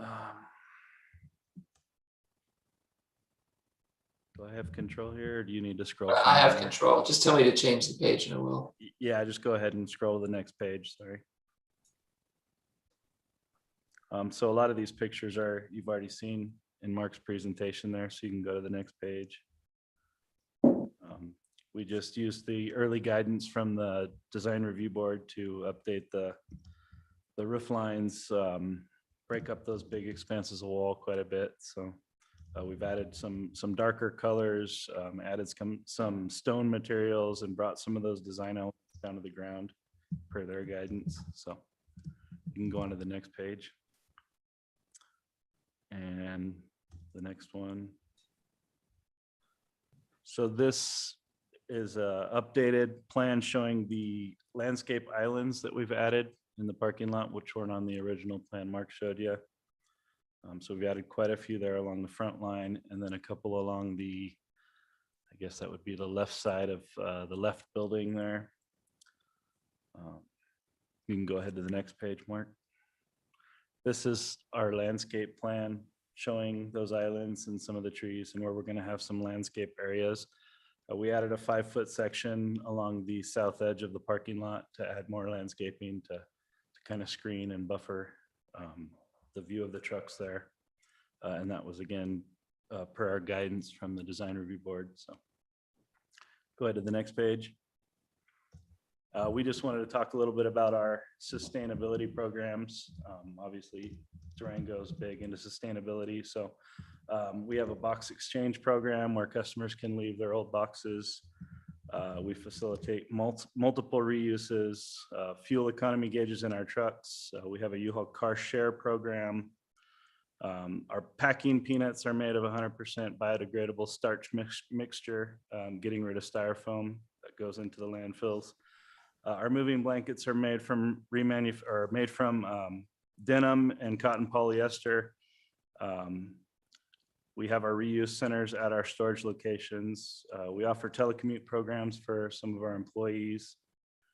We donate to the Conservation Fund Go Zero, where we plant trees.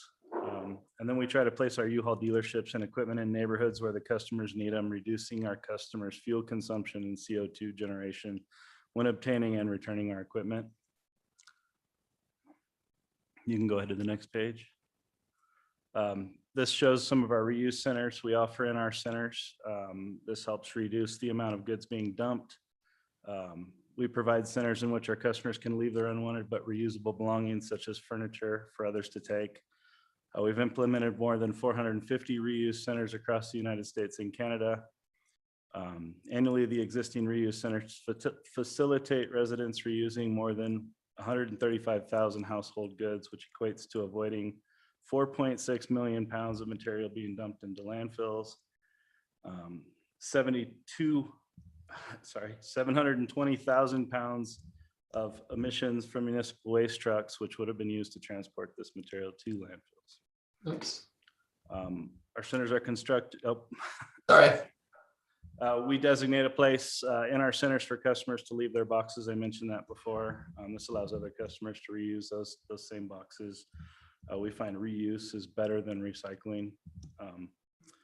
Both of these programs encourage reuse of U-Haul boxes, which are built to be reused again. Nearly 1 million boxes are reused every year. Our centers are constructed with methods and products that reduce energy consumption. To help protect and restore America's special places, we've partnered with the Conservation Fund's Go Zero program. We plant trees to help zero out our carbon footprint. We ask customers to donate to that fund and they receive 100% of that money that gets donated. Since 2007, we've U-Haul and more than 840,000 customers have chosen to offset moving emissions with a donation to this fund. We've passed along 100% of those contributions, which have planted nearly 300,000 native trees. As they grow, these new forests restore habitat for wildlife, preserve natural ecosystems, and clean the air we breathe. Go ahead, Mark. Or is that it? I think that's it. Sorry. Questions? I'm sorry, sir, I didn't get your name. Oh, I'm sorry. My name is Josh Dirksen. Mhm. I'm the owner's representative for U-Haul. I've lived here in Durango or Bayfield for the last 10 years. Questions for Mr. Dirksen?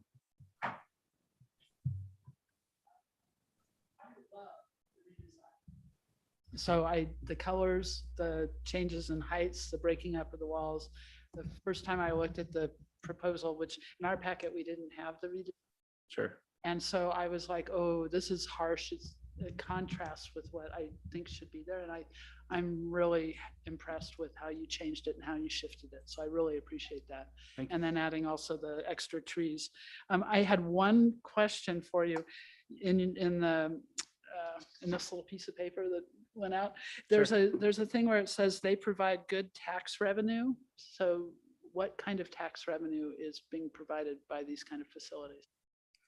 I'm assuming they're talking about sales tax revenue. So you produce a lot of sales tax, like is the storage fees themselves taxable? Or is it the I don't know truck rental? the answer to all of those questions, but as far as our truck sharing program, our trailer sharing program, all of our retail sales, hitch installation.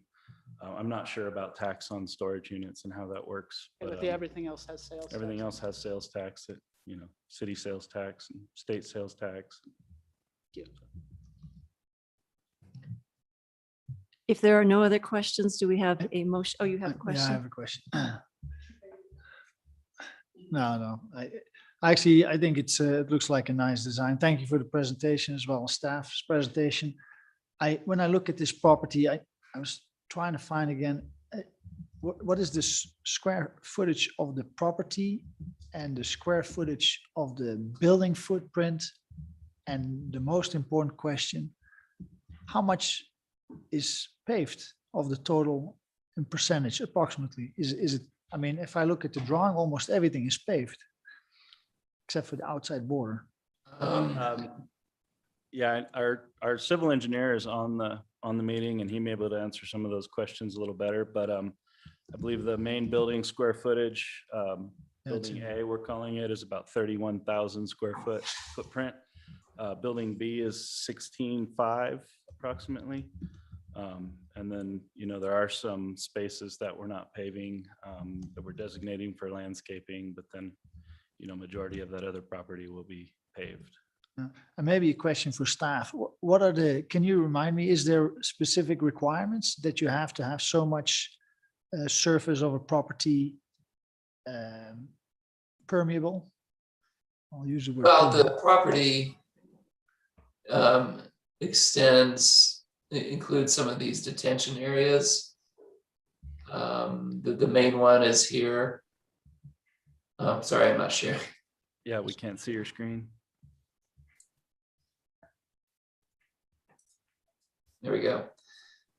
The main detention area is off here. That's obviously permeable. And then with the addition of the landscape islands, they meet their parking lot landscaping requirements. And then there's some other open space areas here. So the amount of open space for a commercial regional use is low. I mean, it's not residential. And so it's really, I think the biggest thing for the city is, because you're right, Counselor, that there's a lot of impermeable surface with the roofs and the parking lots. So that means that these detention areas have to be sized correctly to catch all that runoff and treat it. So it is a pretty sizable detention area. And most of the pavement, I think, I couldn't really read it, but I think it's asphalt. Yeah, most of the exterior between the buildings is asphalt, or is it concrete? I believe most of it is going to be asphalt. And how much parking space is it? Because that's a lot of paved surface. So why do you need so much paved surface? Well, I believe some of the parking spaces are per your land use code. You need X amount of parking spaces per employee, per customer, per square footage. Again, the spaces in between the two buildings are where we're going to park most of our trucks. We call that a shunting area. Storage of vehicles. You will also have U-Haul vehicles. We will have U-Haul trucks and trailers on site. Yes, sir. Is there an idea on how many you would expect, or is the staff look at this stuff in their review? Not sure if he's speaking. I'm not sure if I have that information handy. And maybe for staff. Yeah, we don't have a requirement for the number of storage trucks that can be out there. So there's 15 to 16 employees, I think I read. Yeah. Yeah, a lot of those are part-time or moonlighters, I believe. On a typical center at any given time, there's probably 4 to 5 employees working at a time. Yeah. So that's not a lot of parking spaces. So no, sir. How does it work with spills and all that stuff? Is there precautions made? Because yeah, I'm a European, yeah, so we have pretty strong standards on this, and I'm just curious to see on this property, because you're going to have, with so many parking spaces and vehicles stored there, what are typically the requirements? I don't see this often. I should ask staff, yeah, because I'm putting you on the spot. I don't want to put you. I support this project. We, yeah, we don't get do me have wrong. an engineered stormwater retention plan set up. Matt Erickson again is on this call. He may be able to raise his hand and chime in on some of that. He's our civil engineer with Kiowa Engineering. Like oil water separators, grease trap. Do you have all that stuff? Is that required? Can I suggest that we direct the questions to the staff who have to follow code and are much more familiar with the code? And Mark, if you don't have that information at the tip of your fingers, that's understood. But I think you're probably more familiar with the code than our applicant. Thank you. Yeah, I don't know if I can answer all of those questions about the content of the detention area, if it has those separators. And I think that if Matt Erickson actually who is the civil engineer on this project, since we don't have any engineering staff on the call, that he might actually be the best person to answer that question.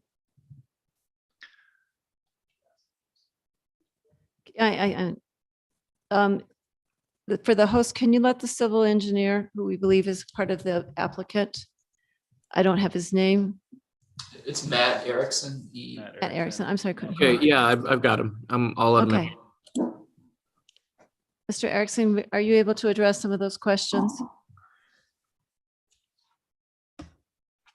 Hi, do you hear me?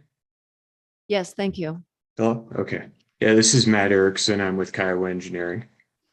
And so as far as the stormwater or spills, I believe, the first line of defense would be U-Haul has operations and maintenance or an operational manual that, they would go out and clean up that spill first. Other than that, if it does make its way into the stormwater system, the storm sewer is connected to the detention basin. And in that detention basin, there's a forebay and some other facilities which provide water quality, or at least give the opportunity for the water to, for those, spills to get cleaned up. There is not a sand oil interceptor on the storm sewer system. It's not something that's typically required, even for for parking lots.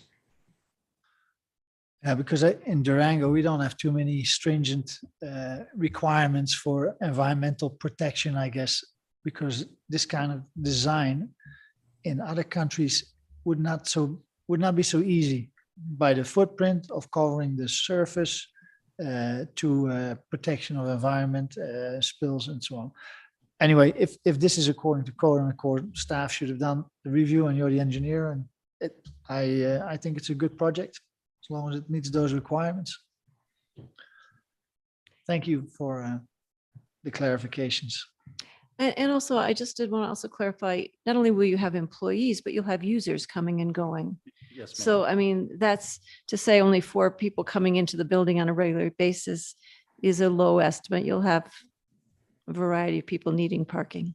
Yeah, I don't have those numbers handy, but I believe there was a study done, and it's something along the lines of 20 to 30 trips a day during the week and 50 to 60 on the weekend of people coming in and out, to get access to their stuff or move into a storage unit or rent a truck or. And you'll also need turnaround opportunities for your vehicles. Yes, ma'am. Which is also part of the design, as I can see.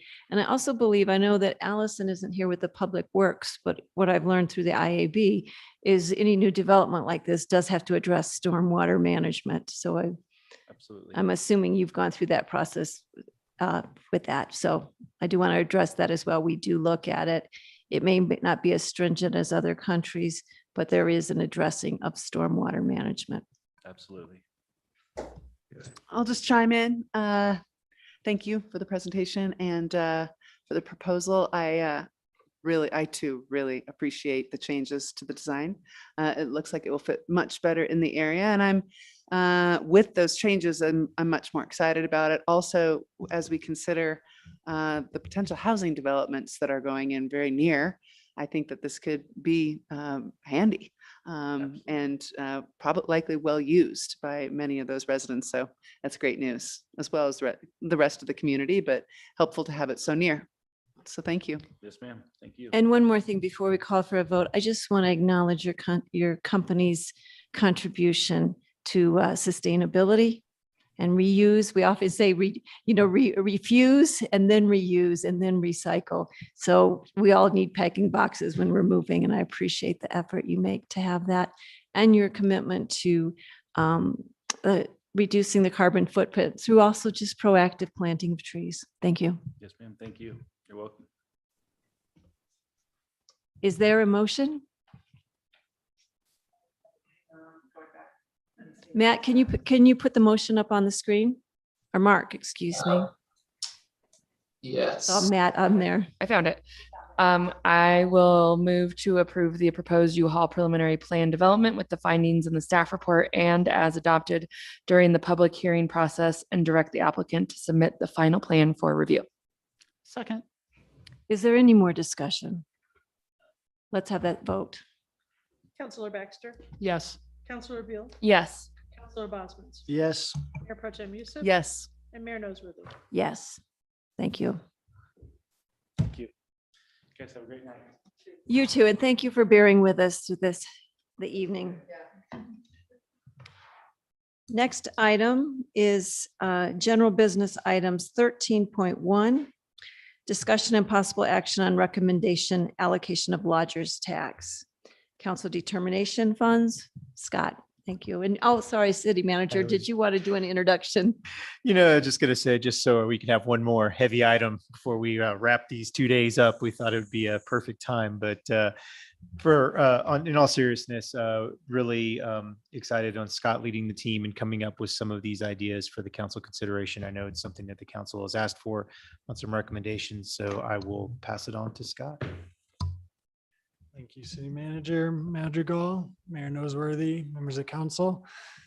Before I jump into this one, I just have to close the loop from earlier in our meeting, the boards and commissions conversation, and the redesign you just saw was kind of a direct outcome of taking that project to design review board and having them provide input.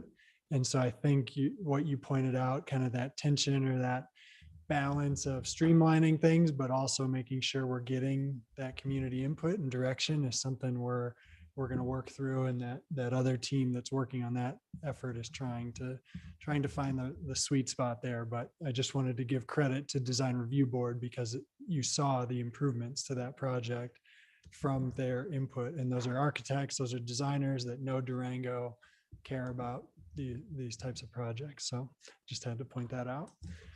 So now for this effort, I feel very fortunate to be just representing an interdepartmental staff team that was formed after your September 6th study session, where you had a quick discussion, you kind of threw out different ideas, and then you asked staff to go evaluate options and come back with a proposal for these funds.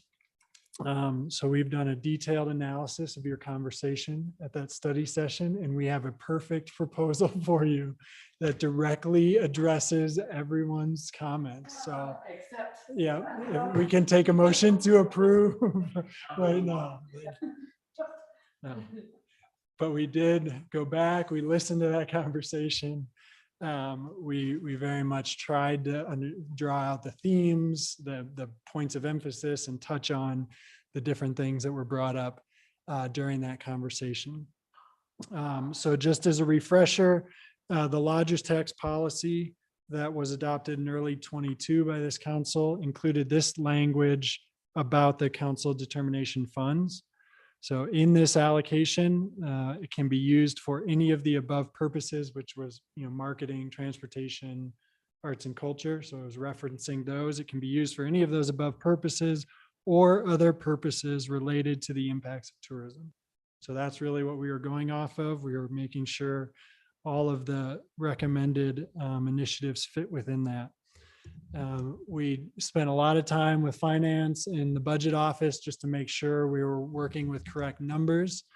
When the 22 budget was approved and included $522,191 that have already been appropriated from that council determination bucket. This withheld those, what I referred to as the funds that have an uncertain future, the overages. So that's already been withheld and set aside in a reserve account. So we're not talking about those. We're just talking about what was collected within the approved amounts. You've previously allocated $30,000 for the drone show. So the bottom number is what we were working with as what's been appropriated already. And now we're proposing to you an allocation of how to spend those appropriated funds. The 22 budget, as I mentioned, anticipated using the balance of what was collected in 21 as well as what's projected for all of 22. The previous request I mentioned for the drone show and also highlighted what we took from that September 6th conversation that you had. The staff team that's been working on this included representatives from community development, PD, finance / facilities, Parks and Rec, transportation, and the city manager's office. So we got a good broad representation from all the different interested parties, and that was assembled based on the things that you discussed at your study session. So I know this is small. This is an exact representation of what's in the agenda packet, so you can reference that if you want more detail, but I'll just quickly touch on housing partnerships and then come back to that. But that has 225,000 in there. As we got a sneak preview yesterday and talked about this RHA funding, which is in the 23 proposed budget and seems like a better place for it. We thought there was a little more urgency, and so we also included it in this request, but we feel like we can use the 225,000 for exactly the things we were just talking about: fee waivers, infrastructure partnerships. Right now, with that project and a couple others, we have probably about $1.1 million requested in public support for different housing projects. So we feel like we could very easily put that money to work and secure some housing benefit for the community. Each project is unique, and so right now I can't bring to you, these are the 3 projects and the amounts we're going to spend that on, but we can definitely circle back with you when we have those projects identified and say, remember, you allocated this much for us. Now we know what we have going into negotiations, and then we can bring that back to you to again close the loop and make sure you realize sort of the fruit of that money. So feel comfortable taking out that 90,000 for RHA and putting that all towards infrastructure and fee offsets.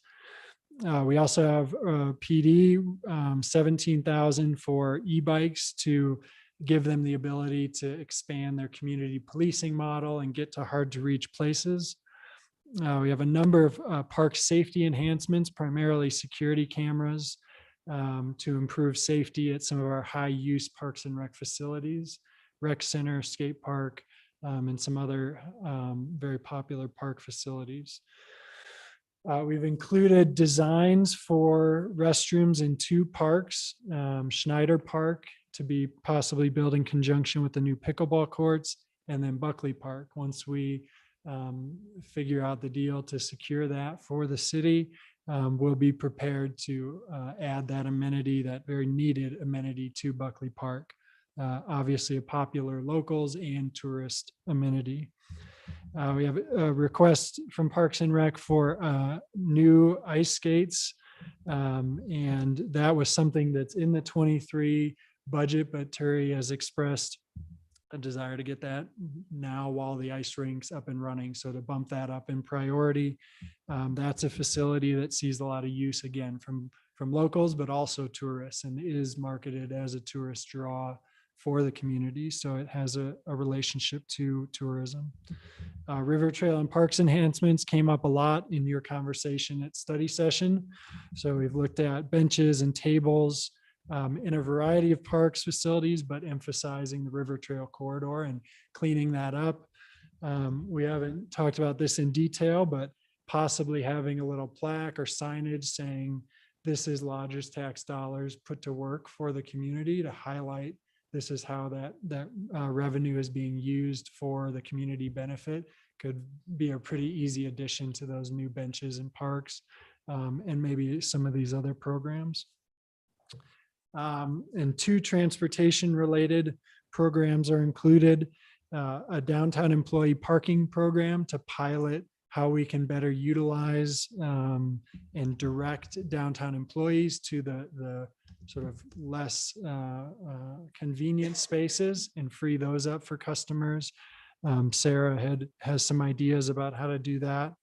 And then some free transit days in 2023 for our high ozone months to encourage transit, give tourists some options, as well as a benefit for locals. So all of that together gets right up to that 492 that we were working within. I'll just round out my presentation, then we can come back to that and I can answer specific questions.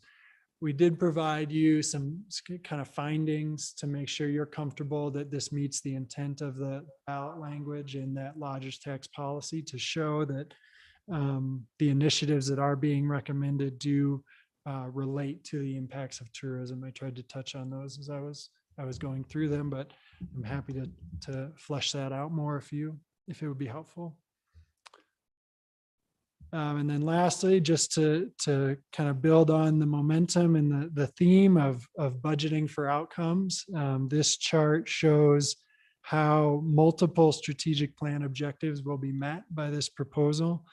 And also with a heavy emphasis towards housing and transportation. I think we clearly heard that from the council, that that's a desire. You know, we covered marketing, we covered part of transportation and arts and culture with the other allocation, but this is where we really have the opportunity to hit those high priorities that we hear from the community about housing and other transportation initiatives. A relatively small park and public safety allocation came out of that study session at the beginning of September. So we wanted to make sure we touched on those as well. But we feel very pleased that we're able to hit on many different strategic plan objectives and spread the impact as much as we can. I think that was my last one. Yep. So that's the recommendation. Happy to answer any questions or take any feedback. So first of all, thank you. Thank you for pulling that together and the team that worked on it.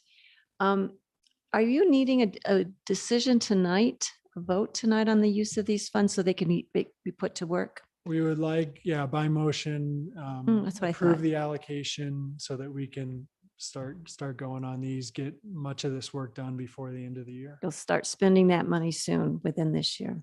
All right, I'll open up for questions from council. Emphasis on questions. I can start. That's maybe.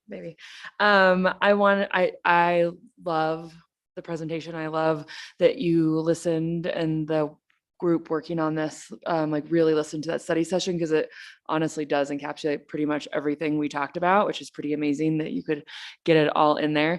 I love that almost half of the money is going to housing, because that's clearly a priority of all of ours. And so I think that that's great. I'm not asking any questions because you just told me to ask questions, and I'm like, of course. Can I say? Of course, I just at this hour, I felt that if there was I'll be something quick. essential. I promise. I'm pretty quick. I think that every email that we have gotten from constituents about the use of lodgers tax has always incorporated housing, supporting our police, transportation, the parking, obviously with the new recommendation that we're not getting recommended to build a parking garage that came out of the study session, that I think that this idea of employee parking potentially to push them at the transit center that's so underutilized or whatever, to open up more parking spaces could be amazing. Chapman Hill, I worked there for many years in my 20s during Thanksgiving and Christmas, when every set of figure or skates was rented out, and it was mayhem with locals and tourists. So that's definitely a need. I love the restrooms at Buckley Park, like getting that designed and ready to go. It's so needed. So yes, I love everything about this. Scott Shine for president. This is what a long day will do for us all. This is what happens at 9:20 at night. I have a question. So at the budget retreat, we talked about two other things that's not on here. So just curious where they will then go. Special events at 200 and common threads at 125. Those are in the 2023 proposed budget. Yes. So Oh, this is 2022 This is funds. the So it's 2021 separate, so they funds, would and still be those on would there. still Okay. be funded in 23. Okay. That's great. Yeah. That's a very easy answer. Well, then I will echo what Jessica was suggesting and say that I really like the thoughtful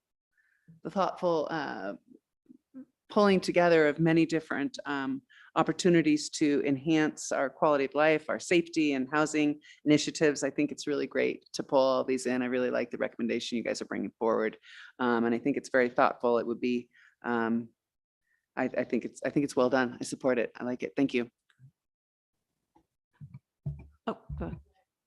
Yeah, thank you for that breakdown. You know, I'm always a little bit detailed here. I'll go through the list same as Jessica went. But I think the key for me is I would only allocate money if you have an actual project where we deploy the money immediately. If there is no actual project, then I would like to keep a list of projects or opportunities that are considered, and hopefully make a decision when an actual project or need comes up. You're talking about the housing money specifically? Housing partnerships, all of it. So I would not allocate it. I would say that's going to be, if there's a need for it, if you have a project, this would be an opportunity. The e-bike expansion, I support. I think if that's what the police department needs, then let's deploy it immediately. Security cameras, same thing. If you are able to deploy that for security cameras and set it all up, do it. I support that.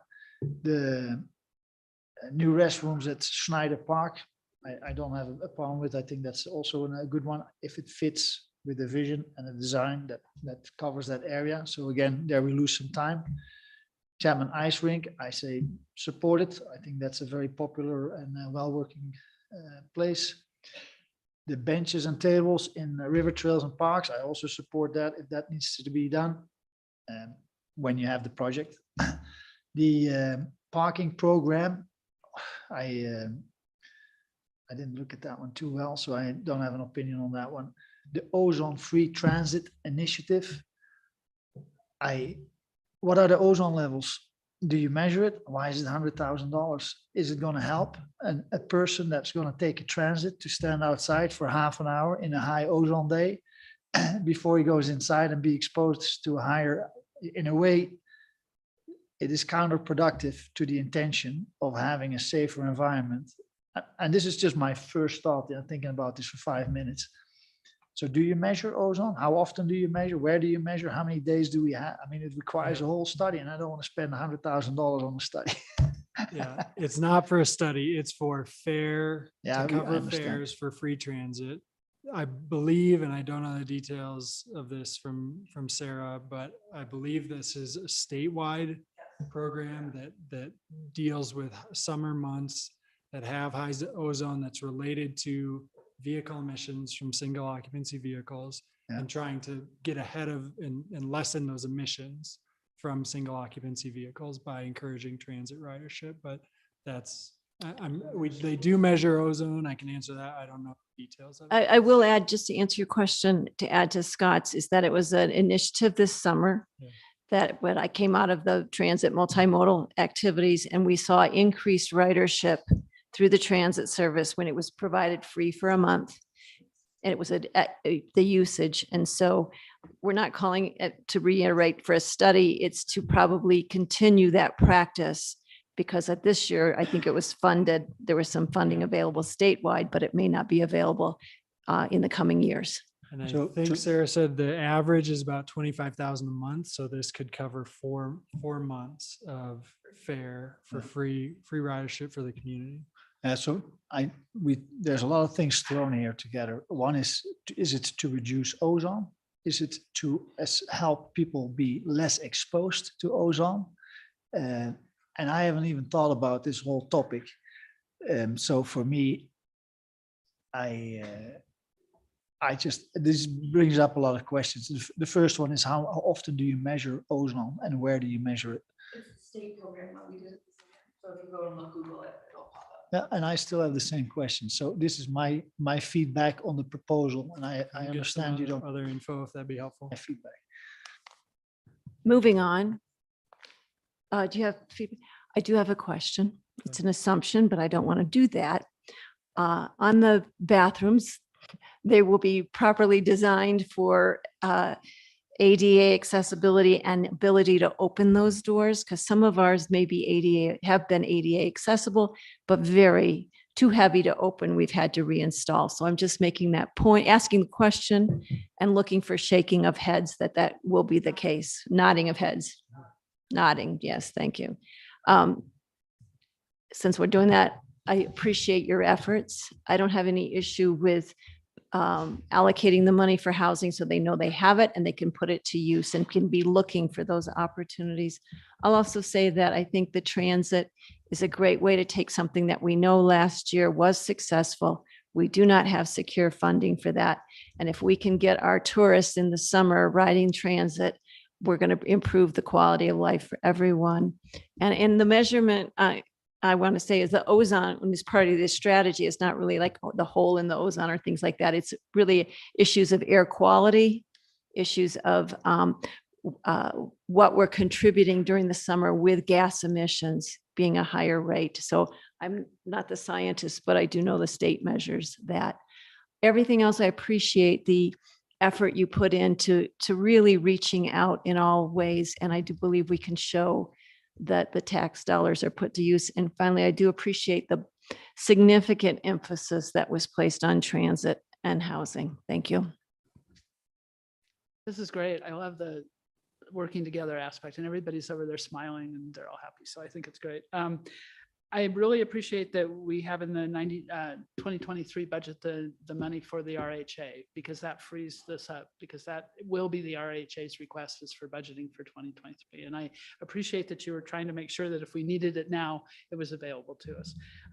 And I also agree with Mayor Noseworthy that having the money available for the projects so you can just make them happen like that, you can plan for them, is a great idea. About the river trail and parks enhancement, I know this is kind of difficult, but one of the challenges that we have for visitors is the altitude and the fact that they need to be drinking a lot of water. And the river trail has, I believe, one drinking fountain. I know that in the winter, that's, you probably can't do that. But in the summertime, when it's critical, if there were places where we could easily somehow with, because there's irrigation places and stuff, I don't know what works there, but if we could put a couple of drinking fountains in areas where getting to water sources is very difficult, I think it might be beneficial for our community as well as our visitors. And I love the idea that we can fund free transit to get people on transit, particularly in the summer times when we have parking issues downtown, and we can get them on transit to get them downtown or get them anywhere else so that our parking isn't as heavily impacted in the summer times. I think that's great. And then it introduces people to transit that maybe wouldn't have ridden it otherwise, and they find out they kind of like it. So I support that concept, and I support all the others. But those three I just wanted to highlight. And if I may, Council, if I can just take one proud moment of the team that we have here. And I think when we look at how far we've come, when we started 2 years ago, one of the things that was talked about was breaking down silos and working together for common goals. And I look at each and every one of these individuals that's here, and even those that aren't able to be here, just how proud I am of them, for them being able to go out and do things like this. When we look at our unhoused working group, when we look at the boards and commissions and cross-functional teams and being able to take challenges that are given to us and working together and everyone looking out for each other, it's just great. So just wanted to thank the council for your support, but also thank the team for your hard work in getting this done. Thank y'all. Do we have a motion? Yeah, I'll make a motion that we approve the recommended allocation of lodgers tax, the council determination funds, as presented by staff. I'll second. Is there any more discussion? Let's have the vote. I was gonna. Sorry, I'm moving it, trying to reach a, okay. Yes, more discussion. I appreciate a variety of these programs, but I'm going to vote no because I think a part of these programs that staff has worked on do not need to be appropriated right now, which is a pity, because I think if it was worded differently, you would have had full support from council, and I do support a large portion of this. On that note, let us have the vote. Counselor Beal? Yes. Counselor Baxter? Absolutely, yes. Counselor Boswell? No, Mayor Pro Tem Youssef, Yes. and Mayor Noseworthy. Yes. Now we have more items. We're not finished. Sorry. No, we don't get to walk away just because we're tired. It's done. We have council reports. And I know that we have had some, so I'm eager to hear from councilors on their different meetings. Well, I'll start with my new meeting.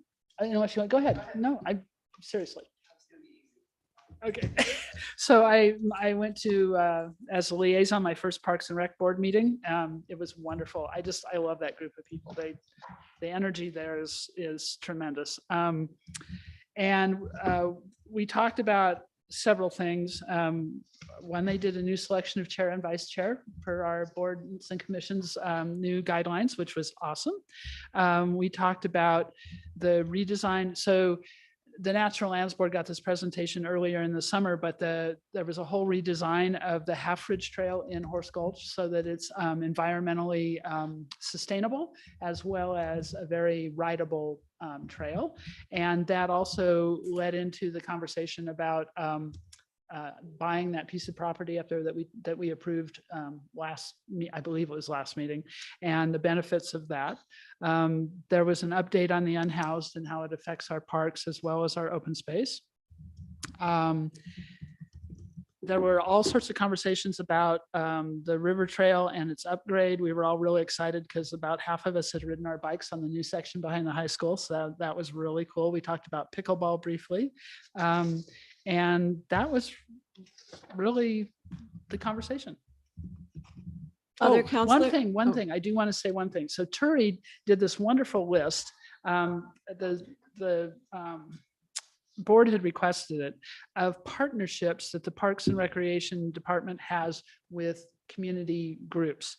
And I just want to say that this is the list. It's 3 pages long of groups that we interact with, from the Durango Botanical Gardens and the Gem and Mineral Club down to Durango Trails, the Southwest Recreation Strategy Southeast Group, which is a leg of the Rocky Mountain Restoration Initiative, to the Bureau of Reclamation, all the youth recreation groups. I mean, it's just incredible. And the board was just really amazed and impressed. And I think that this is something that we all talked about how do we get the word out in the community too, about how participatory we are with other groups. So thank you. Melissa, I know you had. Okay, I'm just going to be very brief. I had the chamber meeting today. I already talked about the conversation that they had regarding the plastic bags. And then I gave them an update on the unhoused that Luke had given me details. And so I was able to kind of update them on that. And then we talked about our budget, and they had a lot of questions on that as well. So it was a good meeting. And I also had another CML meeting that I tapped into virtually, but no real update on that because I already provided an update on their state ballot initiative. So there's more discussion around that. And yeah, that's it. Thank you. Councillor Bosmans, did you have any liaison reports? Not since October 4th. Okay, I have several, so please, I want to make certain the council's aware of them. We met with the IAB, the Infrastructure Advisory Board. Yesterday, Scott Shine was there, gave an informative presentation on La Posta. The IAB had good thoughts and questions of how that will be impacting us from a infrastructure issue.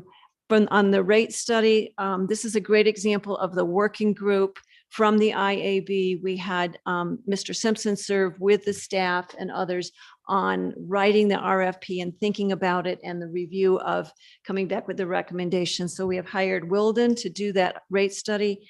They will be meeting with the IAB earlier and then coming to council because they want our issue of what is our priority vis-a-vis affordability, other issues. And hopefully we will have that rate study recommendation by March. So that's one.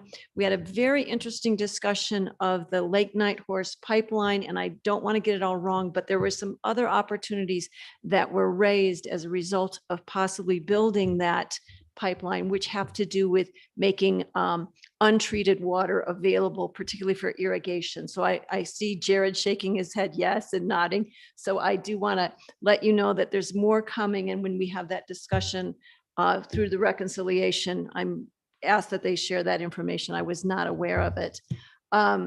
We had the Wildfire and Watershed Protection Fund. I won't go into too great a detail, although we are spending the money doing it.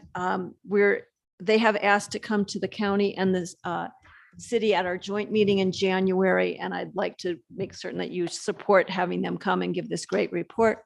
I also met up with the Associated Students of Fort Lewis College. I know Counselor Bosman, you had been there because they met with you, and I know Counselor Baxter, you had been last year several times, that you will be getting your individual invitation to come up and speak.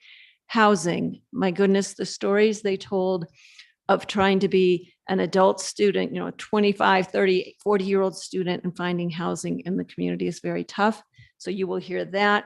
And finally, for the community to know that the city manager and I did meet with the working group on the unhoused. We discussed it at length in the study session earlier today, so I won't go into that, but we will be having some information and looking at the Athena group plan and the council's commitment and support in just testing, is it still appropriate there? So those are the big meetings that I think we need to be aware of. Our next meeting will be November 1st. Is that the date? Stay tuned. And on that, thank you all for bearing with us, and good night.